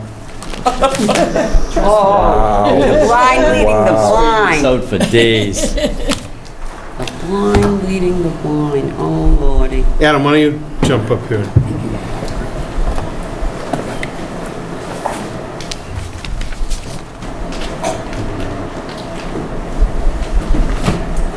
Go ahead. Good evening, my name is Adam Brodsky, and I represent Isaac Schwecky and his wife. This is regarding 24 Webster Street. The Conservation Commission sent a letter to my clients who live in Connecticut, which is why they're not here this evening, requesting that we appear for a show cause hearing for the issuance of an enforcement order. And so I'm here in their stead. I mean, you'll remember that there were issues with respect to the reconstruction of certain walls on their property. The clients have cooperated in all respects with the commission when the issue was raised. They came before the commission. I candidly thought that we had worked out an agreement to come in. We were supposed to file an RDA, but after the meeting, we were asked by the agent to submit a notice of intent to perform that work. We submitted all of the information necessary for an order of conditions to issue, but the commission wanted additional work that we believe is unnecessary and not warranted. And as a result, my clients withdrew that notice of intent rather than to get denial of that notice of intent. So my clients remain willing to continue to work this out. I did write the commission after we received that letter requesting that we submit this to mediation. The agent responded that if there's no order, which is the usual route by which a request for mediation can be submitted pursuant to the general bylaws. Having said that, I mean, if the commission issues an enforcement order, we'll request mediation and try and work this out. We have no desire to want to make things worse, and certainly no desire to end up in litigation. We thought that the mitigation plan was appropriate. We had it reviewed by Stan Humphreys, a coastal geologist who actually designed the mitigation plan. We believe that that plan met all of the relevant performance standards under the Wetlands Protection Act as well as under the bylaw. And candidly, my clients thought that the commission's positions were unreasonable at the last hearing, which is why we withdrew the notice of intent. So stand prepared to continue to work with the commission to try and resolve this dispute. If the commission decides to issue an enforcement order, that will likely be appealed. The matter will be in litigation, and we'll repeat our request for mediation because they don't want to spend money with me to litigate this dispute. I have no issue or desire to want to litigate this dispute with the commission. But again, the clients believe that the commission's position is unreasonable. Yeah, I think the town's perfectly willing to go to court if need be. I think the applicant had an opportunity to submit a notice of intent, have a public hearing, and have a decision by the commission. They withdrew because they realized that the commission looked at the facts and weren't going to approve this project, which is clearly not in compliance with any Mass DEP regulations for coastal projects. So it was up to the applicant to put themselves in a position where they could request mediation, but with the withdrawal, you don't have a mediation on an enforcement order. We were left with nothing else we could do on this but an enforcement order. So we have talked about this a number of times. The notice of intent mentioned there'd be free flow of water into the pilings. Clearly is not what is going out there now. Coastal Zone Management came along and said this wall has to come down. DEP says you can't put a wall around pilings. We have no choice but to file an enforcement order and involve DEP, is my opinion. Okay. And I respectfully disagree with Pat. If you issue an enforcement order, that's an order that's subject to the mediation provisions in the general bylaws. I think it's perfectly reasonable. Now, we can't compel the commission to participate in mediation. It's Sure. non-binding and voluntary. But I can't see why we'd want to end up in... But I think at that point, our town council would also give advice as well, and it probably would wind up getting shifted from us to your discussing that with them and see where we go. Because I mean, I think I brought it up at that last meeting as well. We did issue a certificate of compliance with some of those walls, not extended, but there were walls that were left in place, and we issued a certificate of compliance. So I think there's some back and forth that's going to wind up happening here. I think some mediation is better than litigation, but I guess that's real. I'm not an attorney, so I think that's probably the next step that we have to do. If it was totally up to the local municipality to make these decisions, this is a state law. I understand. I understand, and obviously we're reviewed by folks from the state, and you have had the opportunity to get their input, and they feel that that's incorrect. We just have the circumstances where there was a fire and all that sort of thing that happened there. It's not a perfect world, and so we've got to come to decide where we want to put our resources and time. I think if it has to be some mediation, then, but that's not my decision anyways. Yeah, I could read you just the paragraph from regulations about mediation, and I mean... Well, It's a paragraph that talks about when mediation, when you enter Any it. order is issued by the commission or subject Well, to- it falls under the Go ahead, order of Pat. conditions sections of the regulations. Scituate wetland regulations allow mediation as an option when an applicant, owner, abutter, or any 10 residents of the town feel they have been aggrieved by an order of the Conservation Commission. This option has been used in the past following the issuance of a denial of order of conditions. So they withdrew. They could have been issued an order of conditions, a denial order of conditions. But, I mean, we haven't even issued an enforcement order, and you're looking for mediation. But the other thing is we have the responsibility to the abutting properties. By allowing stormwater to hit these walls and be directed at everybody around them, you know, there's a house 10 feet away going up on the other side right now. So, I mean, I think stormwater review, So you're saying that you want to issue an enforcement order? And then that would trigger the discussion for either, I mean, so I guess at this point, we might as well well, just... it gets it to DEP too. It's their law. I Okay. mean, The appeal of an enforcement order does not go to DEP. no, It's no, Superior Court. the enforcement order goes to DEP. They get to review the enforcement Sure, order. Okay. I don't disagree, Right. just so All you right. know, this is not a DEP matter. No, This is believe me, a- I mean, we've already bantered this thing back and forth, as far as I'm concerned, enough. If the commission feels that they want to issue an enforcement order, then I think we just should vote it and move it along. Yeah, And then we'll wind up, we'll see where it takes us. Right. I mean, we could absolutely run it by town council after, you know, if it is an enforcement order. We could Okay. find out what they recommend. I think we have to. yeah. Can I make a motion? Sure. I make a motion that we issue an enforcement order on 24 Webster Street to have the walls removed down to grade. Second. Anybody else? All in favor? Aye. Personally, I'd rather see us mediate first, but we'll just... It's Move it along. not allowed. Right, okay. Just not set So, up that way. there we are. So is this a vote of 4? Yep, Because we need 4. yep. Okay, thanks a lot. Okay. Thank you very much. Oh, no, no. I know how to do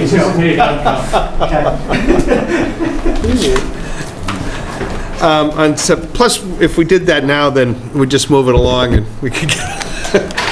Thanks. On September Who's 7th... next? September 7th, 2016, at 7:40 PM in the Town Hall, Scituate Conservation Commission will hold a wetlands hearing under Chapter 131, Section 40 of the Massachusetts General Laws and Section 30700 Town of Scituate Code of Bylaws regarding the application of the Town of Scituate DPW for North Scituate Beach Nourishment Project on property located between 74 Glades Road and 35 Surfside Road. Abutters and other interested parties are invited to attend. Good evening. Just for your record, who, John McCarthy, Situate Department of Public Works. I'm John Ramsey with Black Coast Engineering. thank you. So, fire away. From the beginning, I'm going to start with history, or you will get right into the It's up to you. nitty-gritty? Where's Minot Beach? What's my name? I don't know, but I'm going to the ladies' room. What's Situate Beach? There's Scituate Beach. I know it has many names. The Department of Public Works has received 2 grants from the Office of Energy and Environmental Affairs that allowed for this study to be performed. We selected Applied Coastal to go through a vigorous analysis, grain sizing, the way the sediment moves off the shore, as well as we're now passing through the permitting stage of the project, state and federal agencies for this. I guess John could go into some of his analysis as where we're at today and where we'll be heading in the future, hopefully soon. That, of course, will come with funding. The state was very in favor of this project and supported it along the way. So we're hoping that funding sources become available as the permits are obtained for this project, so that we can move forward with actual construction of this project. I'll let John give you some details. Okay, I'm going to try to keep this brief. There's been a lot of work through NEPA and all the alternatives, et cetera, that we've gone through. So I'm not going to talk about the analysis as much as just the impacts of the project going forward and what was Protection Act issues. So I guess the first, I do want to talk just a little bit about Project Need. Obviously, there was beach nourishment here done back with the Army Corps back in the 60s. One of the things we're trying to do is kind of mimic that project, but make it a better lasting project and something that will serve as shore protection. So this beach nourishment is being designed as a shore protection project. It's not just sediment thrown in the system to carry down drift, but actually it's designed to actually withstand storm wave energy. So it's actually in an effort to actually do the job that the seawall and that they're doing right now. So what we really want to do is we want to reduce the damage to the public properties. We also want to maintain the emergency egress that's needed along the roadway. Obviously, as Sean pointed out, the state is in favor of this type of project. You're kind of re-establishing the sediment supply, looking for this whole concept of coastal resiliency. We want to prevent the beach from continuing to lower, which makes the seawalls more and more expensive to maintain, as obviously all of Newtown realize at this point. And then as the sea level continues to rise, we certainly want to deal with that. It's a lot easier to adjust the elevation of the beach nourishment than it is to constantly build larger and larger seawalls. And through this whole process, one of the things that was the key whole point to looking at beach nourishment was this concept of making sure that in the long term we're minimizing environmental impacts of the whole project along the shoreline. Just the last little bit on some of the storm damage issues. One of the things on the left, you see that the seawall, that's actually the footing of the seawall is exposed. We're certainly at a point where that seawall, if it gets much more beach erosion, can certainly topple. Certain sections all along Massachusetts South and North Shores have had problems with collapsing seawalls. The other thing to point out, all those red dots are actually repetitive loss, FEMA repetitive loss properties. Since FEMA kept keeping track and paying out things, they've spent in this area about $9.5 million since 1978 just in FEMA claims. That's not including infrastructure repairs of any kind. That really is just housing claims, with the understanding, and everybody knows, at least from the 78 storm, a lot of those houses weren't even covered, and there was a lot of those houses got destroyed. You had no actual claims. So most of that's actually from the 1991 storm. So you're looking at some serious impacts for the long term. That dollar amount is from this range of property? That dollar amount is from this range of property. So I think you have about, somewhere around $80 million for the town. Thank you. So we did look at alternatives. I'm not going to go through those in detail, but some of them are mentioned, and just because some of these have come up a lot in public meetings, I just want to make sure we touch on it. Obviously, the no action is something we don't want to deal with. It's very expensive, but it's also, it really does nothing in the long term. You're just going to keep having the damage, and it's going to get worse. There's been a lot of discussion on nearshore breakwaters. We went through that not only from the environmental standpoint, but also costing. It's a very expensive thing to do. It's also not going to restore the beach. It doesn't replenish the sediment supply. And really, it's, from the standpoint of the environment, it's almost non-permittable. I certainly tried to permit these in other places. Very difficult to get that type of work permitted for a variety of reasons, mainly dealing with fisheries. And then obviously, repairing the seawall and rebuilding the embankment. It's something that can be done. It's something that we've done a lot of places. Towns continue to do it up and down the coast. But over time, you're really fighting that losing battle. We see that beach lower, and you're really just fighting a losing battle. At some point, you need to replenish the beach. Whether that ends up being something you do once and then try to maintain some level of beach so that your seawall works better, or you continue to maintain the beach, that's something that the town is going to have to choose down the road. But go with this approach. This beach nourishment, at least for a while, is going to actually provide the shore protection that you need. And just on the beach nourishment, obviously the benefits, we want to restore that whole beach as far as the shore protection that native beach provides. So it dissipates wave energy away from the seawall. And then obviously it creates a recreational resource to some level. And then obviously we have to look at the disadvantages as well. So obviously, we don't want to, say that the beach nourishment doesn't have impacts. It does. One of the things is obviously you're going to cover subtidal habitats and resources. So one of the things you'll see here shortly is we did some biological work to look at the resources in the nearshore area. The other disadvantages, you're obviously going to need some occasional maintenance and renourishment. I mean, this is, everybody always says, well, seawall lasts 75 years. I've yet to see one that lasts really that long, but, without maintenance. But really, this is something that you're probably going to be maintaining on average somewhere around every 10 years. Not replenishing the whole thing, but a good percentage of it once every 10 years. It should last that long. Right. That's what it's designed to do. And then, the one thing we don't want to short shrift is that, obviously there's a lot of, because we have to get this material from upland, as much as I'd love to find a spot offshore, it's very difficult, again, from a regulatory standpoint, with the feds specifically, to go sand mining for this material. We're looking at bringing it in by truck. So there's a lot of truckloads, and I'll talk about that in a minute. It's the same plan. So I just want to, we're obviously going from 35 Surfside Road up to 74 Glades Road. Most of this is the area that was nourished with the Army Corps, so there's an easement for that. We're talking about coming down, and we'll talk about this will be the access to the beach. What we're looking at doing is this is going to be a 100-foot wide berm, flat berm, that's 6 feet below the crest of the seawall. So this is a very high berm. It goes out for 100 feet and then slopes down at 1 on 10.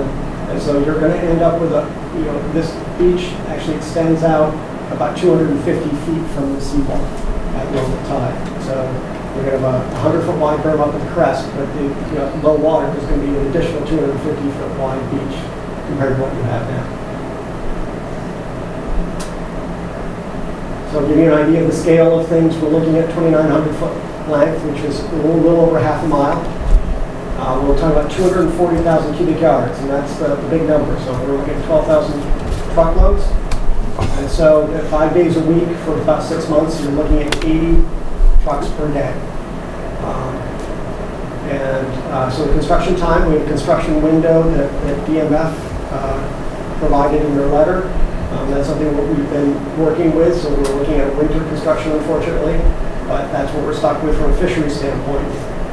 So we're looking at from November to April for construction.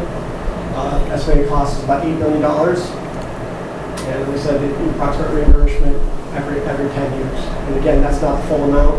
It likely would be somewhere around 70%, but could be as low as 50%. So you could be spending anywhere from $4 to $6 million every 10 years to keep this up? If you want to keep it up, yes. In this 6-month calculation, saying this is being done in the winter, how much do you foresee as downtime due to storms and? Well, I mean, we certainly are going to have downtime. So what you're looking at is on average, if you're 80 trucks a day, that's probably on the lower side. So you're probably going to end up with some days where you're going to make it up with 100 trucks per day.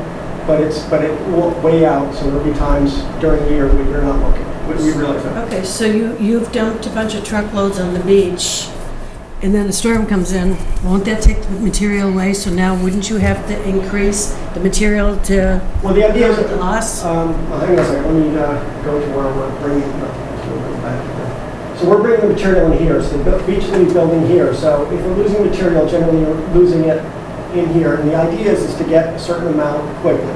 So chances are the way the contractor's going to want to do it, because we're not going to make it so he gets paid when he gets surveys on the beach and it stays. So he has to put the full amount down. So what he's going to do is probably front load this and try to get as many trucks as quickly as possible early in the season before we, obviously in November we can have northeasters, but certainly it's after January 1st when typically it gets worse. So they're going to try to probably stockpile as much material as they can. And we're going to talk about Winthrop that we did this on, built it through the winter. It does work once you get, but basically you have to get enough sanded out quickly to get it started, and then you can work your way along. But you have to get that first bulge out there so you're not losing it. And there's an anticipated, the contractor's going to anticipate a certain amount of loss that's typically built into the contract. Thank you. And so there are, construction impacts, and I just want everybody to be aware of these. This is actually the winter being built, so you can see what they're putting a big bulge of sand out there. So the design is similar. This beach was a little bit higher, but it's the same width concept, so they built a big bulge and they kept it going. They got about 450,000 yards, a bigger project, but they got it built in about 6 months. So it's something that can be done very quickly.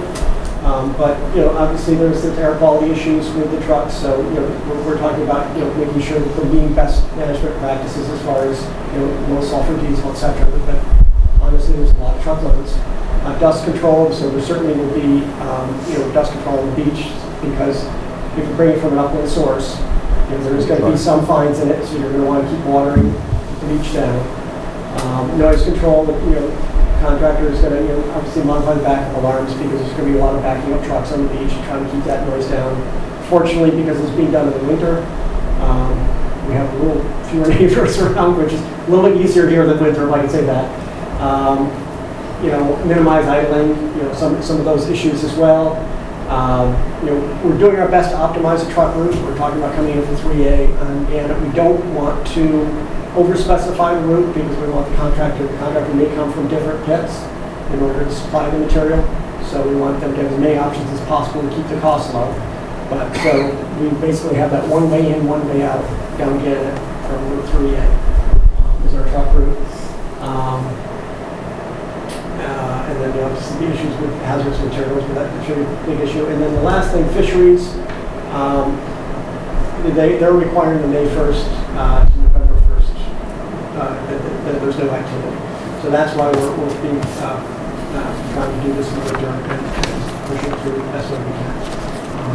There's a possibility, I can be honest with everybody, is that if we're getting close to finished and we're starting to get pushed up against May, I'm certainly sure that they would look at extending the window if we need it. So I don't think that's a big issue. It's more just a general guideline, and we certainly would target this to get done by then. That's the truck route off Route 3A. Obviously through some pretty heavily congested parts of town, but still a pretty direct route, no real sharp corners. So it's a pretty good route. It goes right down onto the beach. They can go both directions. So we'll be using the ramp there and picking out what we need to do to make the ramp over it and build the beach from there. We can go north and south from there. We have to go further north and south, but again, this is a very doable project just because of the ease of access. Makes life a lot easier than a lot of other sites we've dealt with. And just the resource area impacts, is probably something kind of on the large side for what you guys have seen before, so I just want to make sure we're all on the same page. So we land subject to coastal storm flowage. Obviously, there's no performance standards, but still, we're talking about 21 acres. Land under the ocean, we have 9 acres, but of that, the land containing shellfish mapped is only about 0.8 acres of that, because most of this is actually just a very high energy beach. Coastal beach, 9.6 acres impacted, and then coastal bank, which is really it's your seafall, so it's really not a actively engaged coastal bank. So that gives you an idea of what we're looking at as far as the impacts. One thing we did, because of the shellfish issues, is we wanted to make sure we took a look at shellfish. So a shellfish survey was done. Stantec did this for us. And these are all the samples that they took along the beach within the footprint. And in that, they found a total of 5 surf clams. And all the surf clams are actually outside of our footprint of our fill, because they're all on that bar that you look at low tide, you can see offshore there. And that's beyond our footprint by quite a ways. They also looked for vegetation, because there is no grass up around the rocks, but there is no grass anywhere near our footprint. We're within 500 feet. And so we are looking at that as the overall influence of any impacts that we mostly concerned about fisheries would be negligible. And so just to give you an idea where we're staying right now, obviously we're going through the process with you guys, as well as with the state DEP. The coastal consistency's been submitted. We've submitted with Natural Heritage. The one thing I will say, Natural Heritage, in the NEPA comments, is very favorable. They love to see beach nourishment because they look at it as potential habitat for shorebirds. And then we've submitted to the Army Corps of Engineers as well.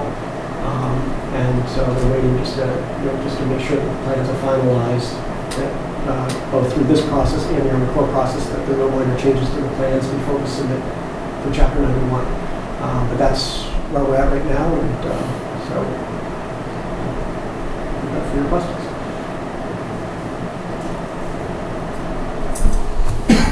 Penny?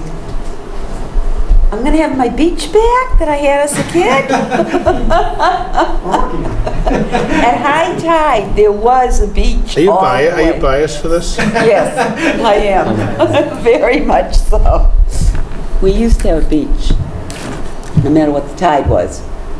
Now we have we only have one section down at the rocks. Right, and we've certainly seen all along the Scituate that there's been beaches that have disappeared. Yeah, All the way along. this one disappeared big time. No, I think it's great. It's fascinating, and we'll see what happens. I like it. What's the time frame, roughly, Is that going to get approved by the other agencies? before this could actually happen? I think the hope is to get everything approved through the winter so that next year it's possible to roll if the money's available.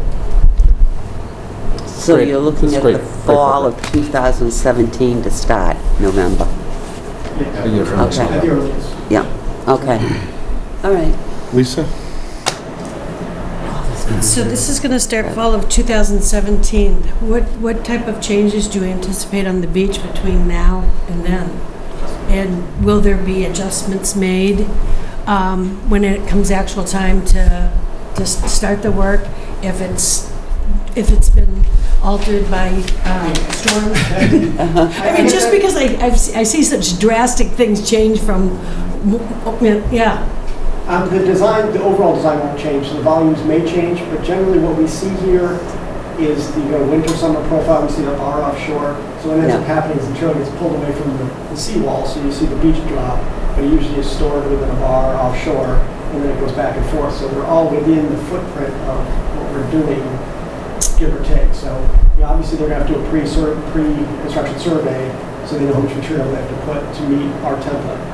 And it may be slightly different than what we have, but I'm not anticipating. The beach loss here is not that rapid once it's gotten to this point. It was rapid after the Army Corps put their material down, but it has not been extremely rapid. We have surveys going back to 2000, and we have not seen, we've had some loss, but it's not drastic since 2000. And then as far as this wall, is this going to be abutting everybody's seawall, or is there space between the seawall and the beach where this will be? This goes right up to the seawall. Okay. And it'll be above people's seawalls, or? It's 6 feet below the crest of the seawall on most of this section. So it's actually below the height of the seawall by about 6 feet. I believe it's all town seawall. And I think over the ramp area, it will be over the ramp. Oh, we're going to bury the ramp? Right, so as you come down the ramp, you'll go down Just 5 walk feet of into the ramp, sand. and then you'll be up on the beach plate. Yeah. Used to be like that.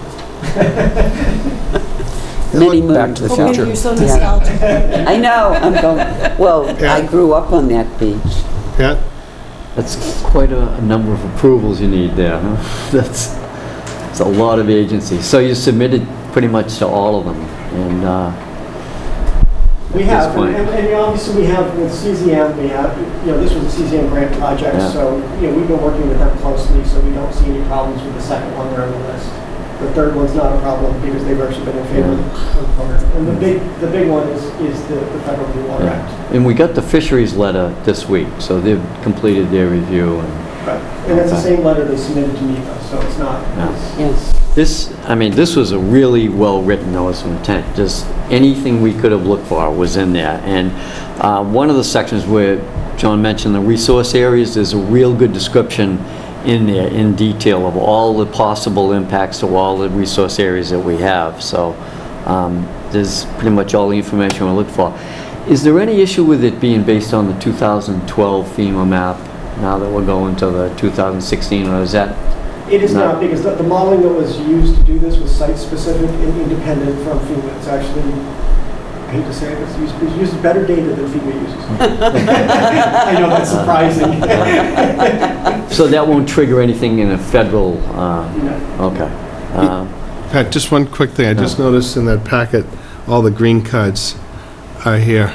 Yes. Yes, right, I had a butter notification as my next thing, but that's right good, here. yeah. So we have 82 abutters, and 82. I'm still missing about 19 of them. Okay, but they've been sent, you've shown, you Yeah, have we proof sent of them all. being sent, okay. Very hard to get 100% people Especially receiving project in Scituate, yeah. Okay.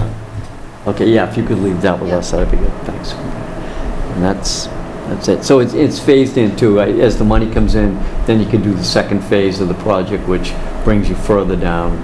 We would come in to re-permit that. So this is the phase that basically has the easement from the Army Corps, the original Army Corps project. Oh. And what will have to Oh, okay. happen down the Surfside is people will have to issue easements. Oh, okay. We didn't want to hold up this whole process by that. Which is Okay. good, yeah. And by the way, if anybody from Surfside is here, one of the things is that net drift is obviously from north to south, so that any material that leaves this beach will actually benefit them as the sand moves along anyway. So this material isn't lost, it will just be moving down south as time goes. Okay. And how is Winthrop worked out? Are they holding their beaches at this point? Winthrop is working out very well. It's been in place, part of it's been in place since 2013. Everything that's, if you're familiar with Winthrop, with the breakwaters offshore, Yeah, the material goes behind the breakwaters. yeah. So basically we can account for all the material that's lost from the beach is accreted behind the breakwaters. And we're actually, the loss is probably a quarter of what we expected. So it's actually exceeding its, but we even had, we had that really bad winter below snow, which froze the beach, which made it kind of interesting. At least the last couple storms. But it's performed very, very well. So it's exceeded expectations. And that beach, which was designed for a 15-year design life, is certainly going to exceed that by far. Was all that material trucked in? All the material was trucked in. Lot of trucks. Yes. That was a treat. Nancy? Yeah, I just wanted to say that you're right. I've been out to the beach at high tide, and the ocean is past the revetment at the toe of the wall. Oh. And people are now sitting like with their beach chairs on the tops of the wall and jumping off the wall to enjoy the ocean. So to push the ocean back off the seawall is extremely important. That is an access point for people who are out there to get out of harm's way. It comes now up Gannett Road, down to Surfside, and blocks it off. If we can get it off of the seawall, we're also protecting, public infrastructure that is within the roadbed. And if that wall should go, then all of that in the road as well will also go. So it's a really important project to push forward and move along. So I'll have this and the South River Dredge project going on in 2020. Busy. Yeah. Well, this project Like, has you're to, not busy now. but this project still has to be funded, right? I mean, that's a big key to this. So when we condition this, the number of years, this project could go on for several years. Be phased in order to make sure that we're able to pay for the entire project. Right. So do we just do a typical duration of the orders and then extend them if they need to be? Yeah, or we could try for a 5-year. I'm just wondering if it wouldn't be worthwhile to get a Right off the longer bat, yeah. set of orders. I mean, I'd love to see it be done sooner than later, but the reality is this could be a while. And it would seem like it might be better to have a longer standing set of orders for this. Can those be extended as well? They can be extended, but it'd be good to get a 5-year one off the bat if we could. Yeah. And then extend that. So. Okay. folks in the audience for this? Anybody would like to make a comment or speak to it? Just a couple of questions. And just state your name and address. Oh, I'm sorry. Elizabeth Snyder, 19 Collier Ave. It's SNYDER. Is there any risk of flooding in the neighborhood with this? And also, are there different qualities of replenishment that are used as far as an environmental impact? Like different grades of the replenishment material? Okay, so the first question, no, we've not increased flooding. Actually, the whole concept here is to reduce flooding. So the idea is to push the ocean back, as David pointed out, and have the radar move, and that will be over the top of the sea. So the idea is to reduce flooding. Yes, there are certainly quality grain size, and we did look at the grain size. What we're trying to do, or basically required to do for this, is try to match the native beach. So it's going to be very difficult to find one source that does that exactly, so we'll be probably mixing sources, because this is kind of a mixture of kind of gravel and sand. And we want to mimic that, although it'd be nice to have a nice Bahamas beach sand. I don't want to promise that. It's going to be a gravelly sand, but rounded gravel, not a, so it'll be a massive gravel mixed with sand material, so that it would perform like the native beach and be able to last in this wave environment. So that's what we need to do. At one point, I'm talking 50, 60 years ago. 70 years. Yeah, I know. It was all sand. Mine never had cobble or gravel. It might have been way, way down, but we never saw it come to the surface. It was a beautiful sandy beach. Right, and it's sort of what we're forced to do through this process is to try to work with the native beach. Yeah. We're made to match it. And I think we'll last better anyways. Those are your And in notes. general, the sand, as long as there's enough sand in it, it comes in the summer when people use it, you get that nice sand veneer. And then in the winter, we'll get more cobbly with the ridge. So that's just the... Just be nice to have it. Used to be very fine sand, even at high tide. Yeah. Anybody else? A couple of questions. I know we talked about this grain size a little bit, and it was one of the thoughts that maybe why the Army Corps project didn't last as long, that it wasn't actually the proper or the best material for the beach. So obviously that's been considered. In barging sand to avoid all the trucks on the road, has that been a consideration? And then pumping it off. Yeah. I can say that we went through this process in River Beach, and so unfortunately I have way too much experience. Well, that's It's probably worth talking about. So what we did originally, because we were denied from going offshore, so we actually put a project out to bid. Why were they denied? This is a codfish issue off the Scituate beach. There's the National Fisheries Service felt that sand mining out there impacted the... This was to recover the sand. Exactly. Okay. So we put a project out to bid and asked contractors, come up with any way you can get this material to this beach, including barging, pumping off, all those things. And what we ended up with were bids that were out of this world. Yes, it can be done. Part of the problem is, in order to load barges in New England, you basically have Boston sand and gravel, and you have Providence, and there's no other port. We actually, somebody from Searsport, Maine, actually did the project, or was talking about bidding, actually did it. They ended up pulling their bid, but that was the cheapest material that came from Searsport, Maine, believe it or not. And barging at that distance in order to make this work is just not. Our rail industry and all the stuff that makes the barges effective is really gone away in New England. So we're sort of stuck with the trucking issue from a cost perspective. So from an environmental standpoint, it would be great to do. It's just not viable from a cost perspective. If it were, and the only reason I'm asking that question happened to just be at a coastal meeting, and I think it was Rebecca was talking about some dredging projects that were going on to the north, and the opportunity to get material from an... Okay, so... The Scituate River, that material is a possibility. Yeah. But I think that, and it is a possibility that that could be barged down. I think, again, the issue is timing. money. It's an Army Corps project, so trying to work with the Army Corps. What they would do, they're dredging it, and if you paid the difference between what it takes them to dispose of it offshore and pay that difference, then you could actually get it done. Part of the issue is that the equipment they're using isn't made to pump off materials. So it would be a negotiation. It could be done. I'm just not quite sure.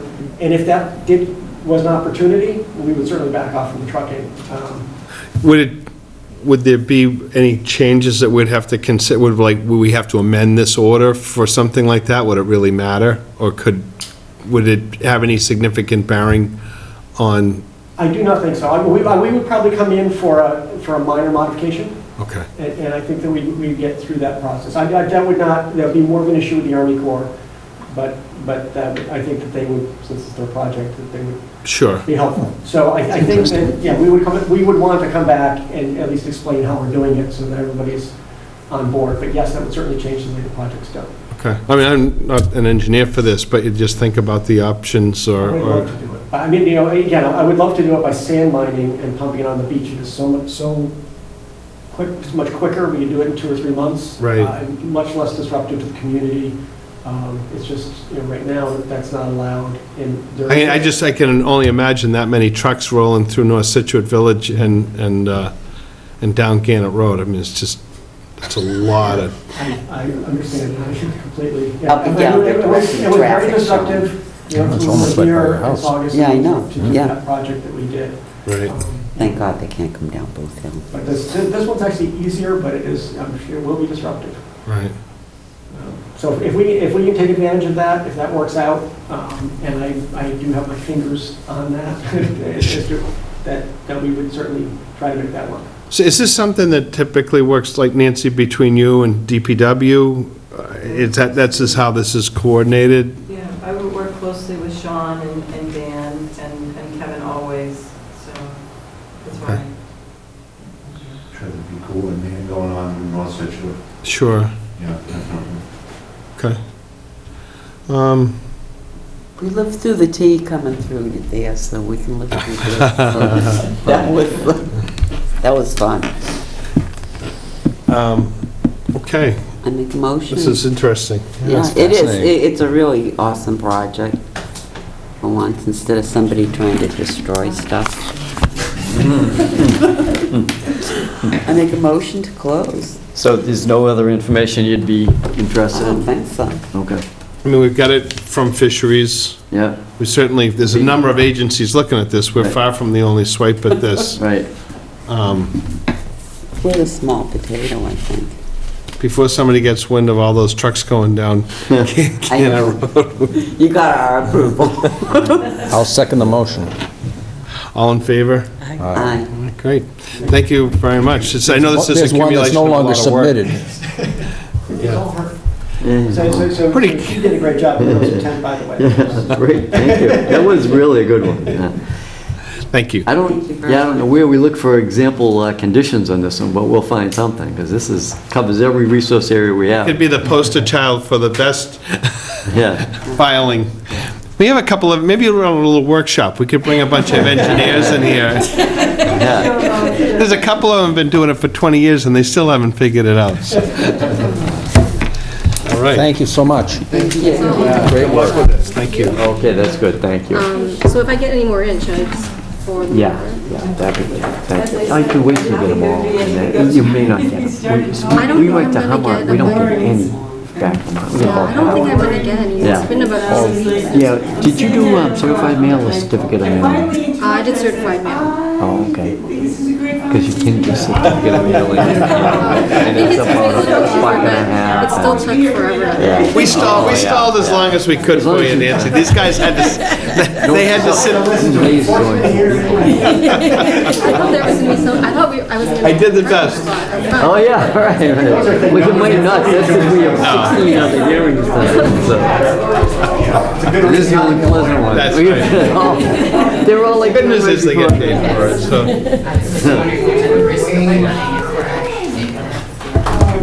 John, You see that, I mean, this you is have pretty... another presentation to a beach committee, or are they doing it themselves? Is there another beach association that's gonna have a presentation, or are they gonna be doing it themselves? Oh, okay, 'cause I know, Nancy, they did such, Hemlock South, whatever, Beach Association, they did the presentation.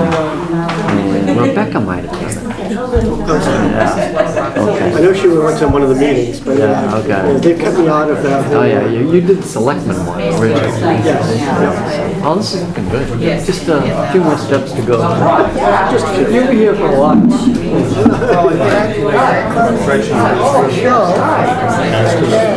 Yeah. I don't know if you'll caught them, but... What? I don't know if you'll caught them.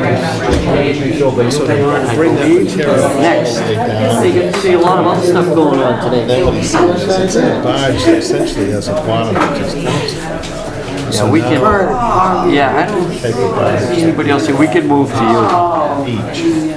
Yeah, we can get right to yours.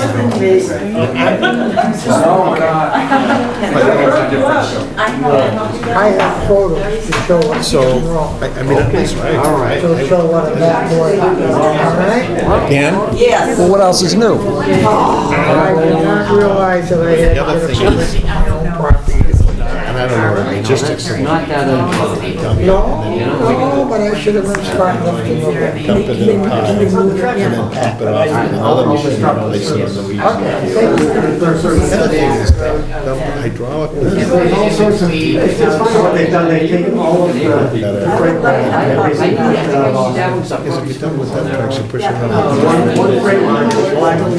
we have something.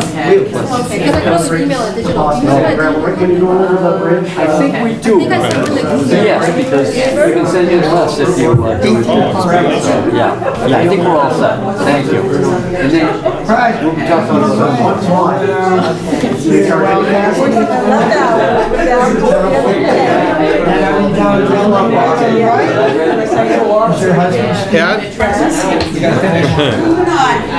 Figure that out. Thank you. Oh, yeah. Runs by your house all the time. You know, They go down the beach, they there's a dream world where you with him. On you. Yeah, we need his pictures. All right, yeah, let's do this. Now I know why Carol's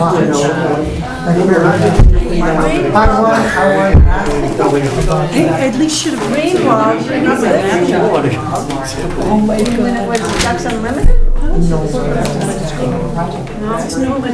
You know, it doesn't have to be verbatim, it has to be like, so-and-so brought up an issue with this, and it was Oh, I'm not discussed. writing it But verbatim. hopefully we just get the gist, yeah.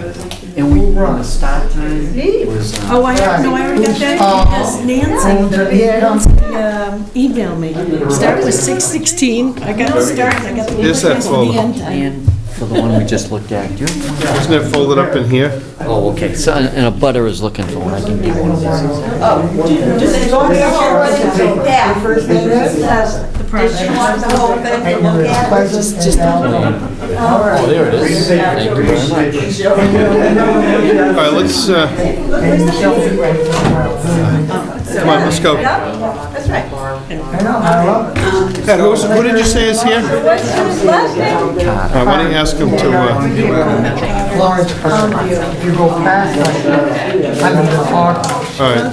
Well, I saw you, I walked by you with a golden retriever in the morning. They don't, and the dog goes, but I can get a permit for it, so they're wanting to, so that's what I'm here for. I'm gonna quickly make a motion, we accept the minutes of June. Right, that's right. July 20th. Why did you give me? I'll second that. Jot that down. June what? Oh, no problem. 29. Right, good thing. How's the other July project? 20th. Okay. We did see you. I have a motion, I have a second. Second. All in favor? Aye. Aye. Okay, that's out of the way. Okay? Thank you very much. Thank you. Good night. Take care. Thanks, John. See ya. Good evening. Good evening. I'm Larry Carter, or Lawrence Carter. I own 18 Pond View with my younger brother Carl out in California. I put in a retaining wall, almost finished it anyway. without a permit, didn't realize I needed a permit because it's on my property. So I brought photos to show you why I did it, what the concept was, and Pat said I should try to get a permit from your committee here. So I'm here to do that, but if you want, I will show you what I did, and then whether I should continue if you do give me a permit or if you don't. So here are the photos to show you what I did. And why I did it is because this is the corner of 18 Pond View and Mitchell. Can we see the other photos? Yeah, you'll see them in a minute. Let me just explain to you first why. See this line right here? This is a 2x6, which you know is 5.5 inches. That's about what I'm trying to bring the grade up to. And what I'm trying to do is fill it with 50% peat moss with 50% loam, and then put sod down. You know what, we don't need to know the whole thing. What you've Okay. done is you got a disturbance in a resource area. Absolutely. Here, I'll show you what So, I did. I'll show you this. You know what, I don't need to see it. What we need to You do, want to see no, that? I don't. See that? Yeah, You don't see that? You want to see what the final is? It's that? you know what, I'm just trying to be nice and show you what I did I am, wrong. I understand what you're showing me, but what I you're did showing me wrong. is a violation, That's right. okay? So, Correct. I want to ask Pat, is this something that he should file to permit? There's two different ways you can go. If it's something that we think we could approve in the long run, we would encourage someone to file a permit application. If Okay. it's something we couldn't approve no matter what happens, then it's really more of an enforcement violation thing. If you're putting concrete into a wetland area and then building a fence on that, we wouldn't be able to permit that if someone came into us. It was outside in a buffer area or further out, there's a possibility, but something like this, state law doesn't allow us to, have work in a wetland like that, So so. one section, the section goes in further, is illegal by the state. The other section that's up in the buffer zone may be legal, may not be legal, the retaining wall section. Well, if you're right up in the phragmites there, the edge of the phragmites, Right. you're beyond like the sidewalk, but where Correct. those footings are, that's in a wetland area. I'm sure that the soils in there would all be wetland soils. Oh, it is, absolutely. Yeah, so those would be things that we wouldn't be able to be allowing. So what we would recommend to people is if, you want to stay out of trouble, is to get that stuff out of there. I will pull that out. Next question is the retaining wall, what I call the retaining section, because you have someone come in as a contractor, that's why I built it, out of 6x6s, because there's a drain there, so I made it so I had a lot of support, so they could come in and clean that out once a year. If I made a normal wall, it would break down. So I did that to benefit the This town is and the- us people in Minot, all right? This is at that intersection. Mike Breen has been in there in the past to clear out so it will flow into the marsh, the storm Right, drains That- there. and that's what this shows. So, Right. This shows the retention, this is where I started it, and I put cement, because you see it keeps coming down in there. So if he comes in with his backhoe, you gotta have something to support that. That's why I did that, and then I put, you'll notice I put it even better, I put it with cement. And then I cemented them in so they wouldn't move, which is right here, here's the final. But I stopped there because he came along. So I was doing that so the guy could come in with a backhoe and clean that every 2 years or 3 years. That one, I think you might be smart to retain for that area for the guy to come in with a backhoe. This one here, I can see what he's saying is illegal. This one that goes down over into here, okay? I didn't know. It's all illegal. Well, it's all illegal, all right. Larry, the side that's not on, that's sort of closer to your house, along that side, there was a lawn, it looks like a retaining wall, and there's some Yeah. fabric and stuff there. Right. Does that area have footings in it too, or is that just like the wooden? No, that's no wooden structure, that's cement. On that side? Cement, all huge 2 foot by 2 foot on top of 2 foot by 2 foot. Was that? That was there by New that- Baker before I. Okay, so that was there. Right. And then below that, there was some plantings, I think. But that I put in the planning, they all died out. But anyways, So do we need to take a look at this together and just to look at, to see what you're getting at with the, you know, the town dredging area there. I mean, the whole thing is, The whole thing's not supposed to be... It's in a wetland, right. So it's right. not supposed to be there. Pat, either way, I mean, now that there's a whole bunch of disturbed area here, this thing's got to be, at a minimum, restored, right? I gotta pull it out, I gotta pull it out. I can't just cut it off, I gotta pull it out and put the soil back. Is that correct? And we need to know how you're gonna do that to make sure that this just doesn't keep eroding, or don't wind up with siltation going into the, this is not a simple thing. You've wound... Wait a second, but Frank, no matter what, it's eroding, okay? No matter what is happening, okay? Whether I do it or someone else puts something in there, it's still gonna erode, all right? I'm not trying to be anti, I'm trying to cooperate. I was trying to help the town out, I was trying to beautify the area, but obviously I can't do that legally, so I didn't know You can't that. do it without a permit. It's just like you can't build a house without a permit, and you can't dig up the marsh without a permit.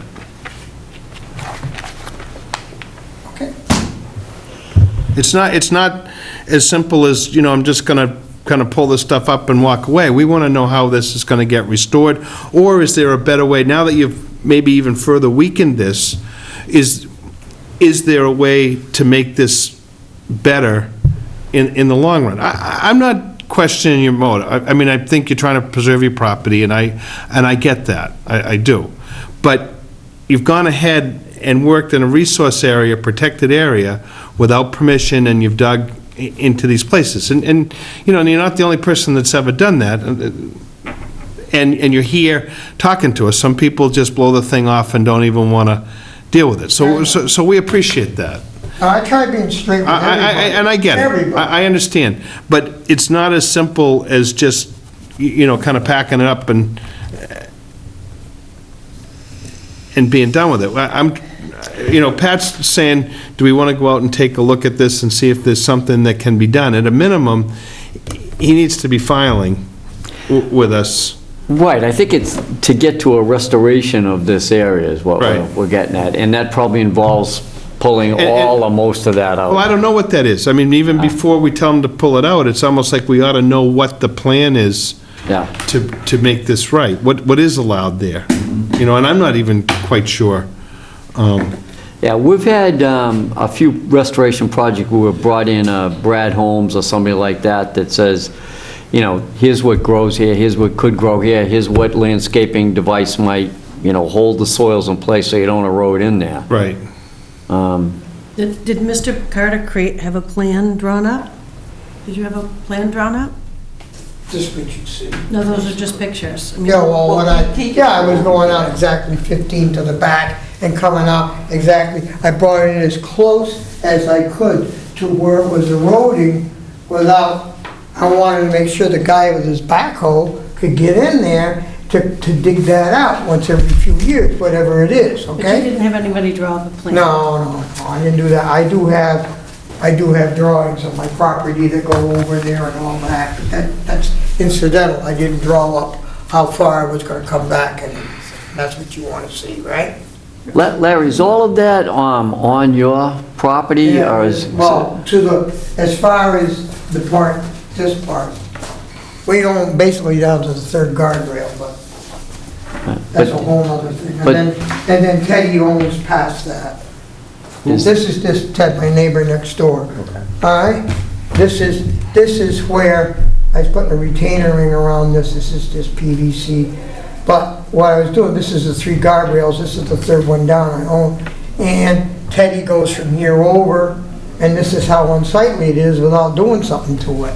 So I was trying to clean up the whole corner, make it pretty, and I was trying to make it so it could be easily maintained. If it was level, that arthritis wouldn't come in, and I would put sod down, because you can't plant seed by it, because it's gonna immediately have weeds will come before the seed. So that's why I was doing it, that's why I elevated it.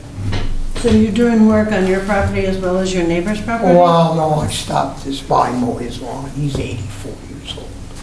I take care of him. But, I mean, you know, he's never raked his leaves for 37 years. He's gonna rake his leaves now, I know that too. God made it very clear, his leaves are my leaves.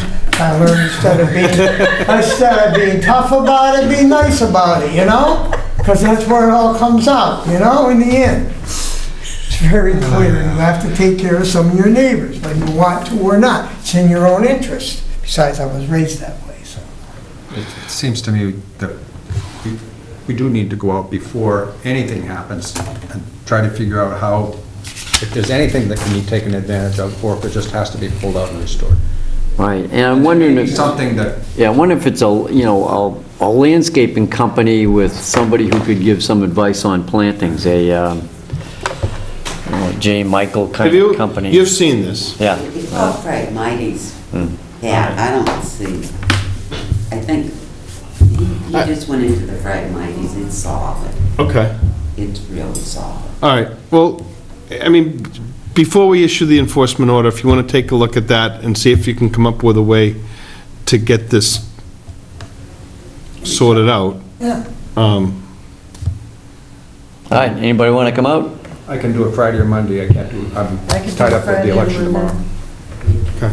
About Monday. That's right, I gotta do the election, I gotta go to Amy's. When's that? Tomorrow. It's That's the right. primary, well, it's the primary. Primary tomorrow, Okay. 7 a.m. Wait, you have a way to contact Mr. Carter? I think I could, yeah, I think I do. I'll give it to you. Yeah. Okay. Can we hang on to some of these, please?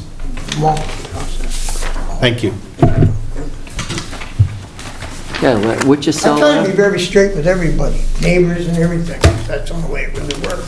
But obviously, I messed up, so. Well, we'll sort it out. Okay, thank All you. right, Larry, what's your cell number again?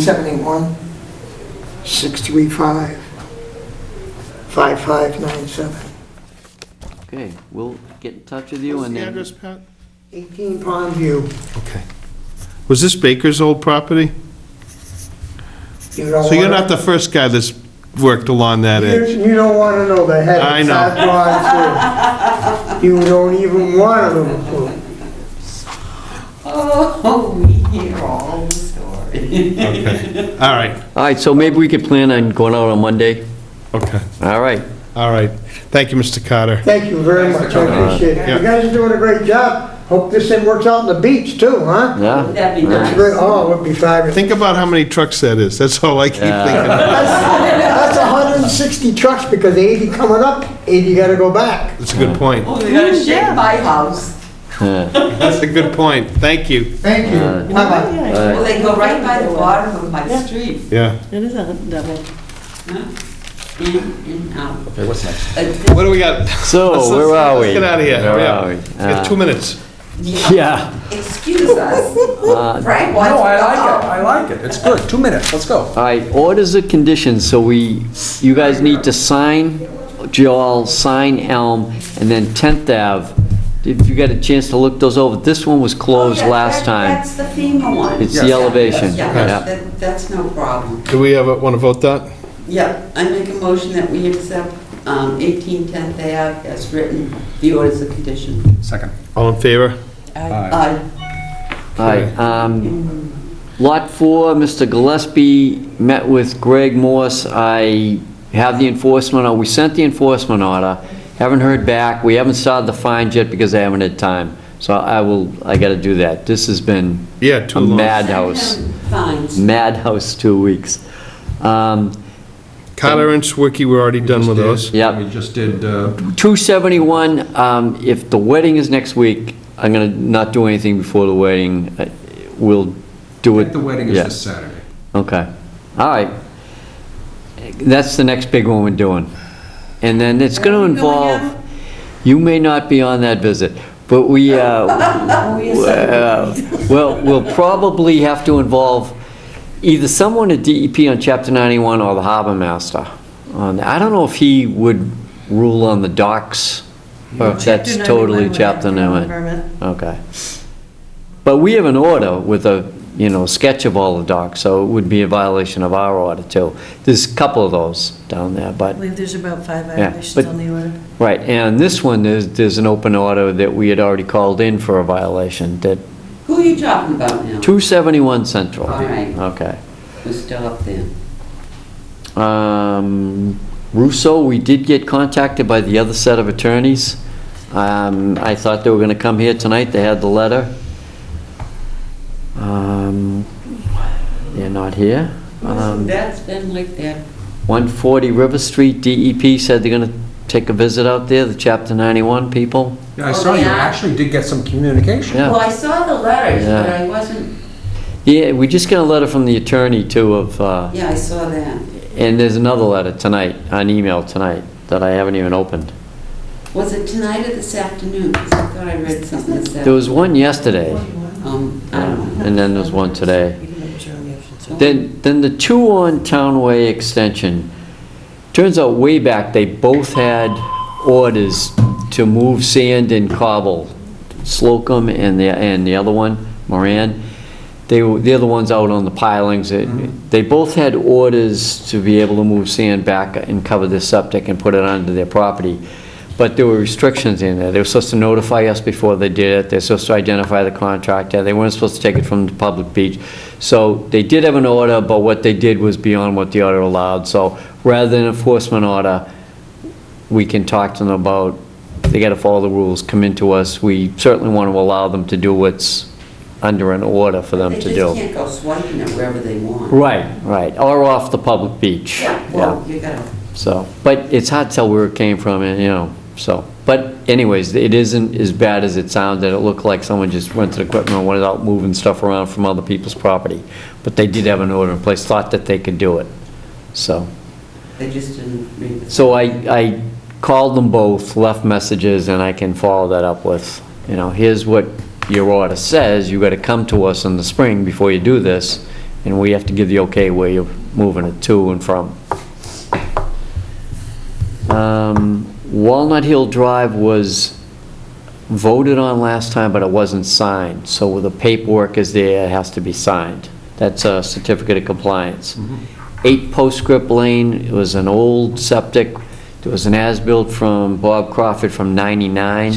Somehow it just never got issued, so that can be signed.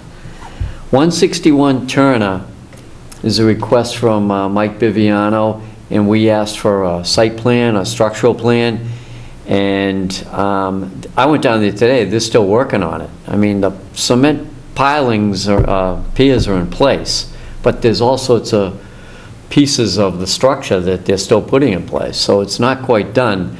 And then the engineer, the structural engineer, did not submit an as-built, just said, yeah, it looks like it's going according to the plan. So it doesn't seem ready, so. We're not signing that. Right, and I don't know what, there must be some sale coming up that there's another reason why he wants it done, so. Right. I told him we wouldn't be able to do it tonight. 258 Central, we signed a certificate about a month ago, and the attorneys have found an older one from way back, and might have been for a septic, but it didn't seem like there'd be an issue. But if that's in there from Carol, we can sign it. If it's not in there, we can do it Okay. the next meeting. Indian Trail is a septic that's done, and I went out there today, and it's according to the plan, so we can sign that one. And they have a closing too. Was the Indian Trail one, is that the one where the guy wants to make sure he can do the kitchen? That's a different guy, same house. The guy that's selling. He said they could, as long as they stayed in the footprint of the patio. Yeah, I was out there today, but he hasn't filed yet. Okay. Yeah. Same guy. Boy, it's hard to keep all these straight. There's a lot going on. Oh, yeah, everywhere. Everywhere, a lot of legal. I could put that with Mr. Carter's stuff. Okay, And is that it? I think so. So before you go, we gotta go through there and I'll make sign. a motion to adjourn. Oh, second? No. He wants to stay. All in favor? 7. Okay. Thank you. Thank you. It's a lot.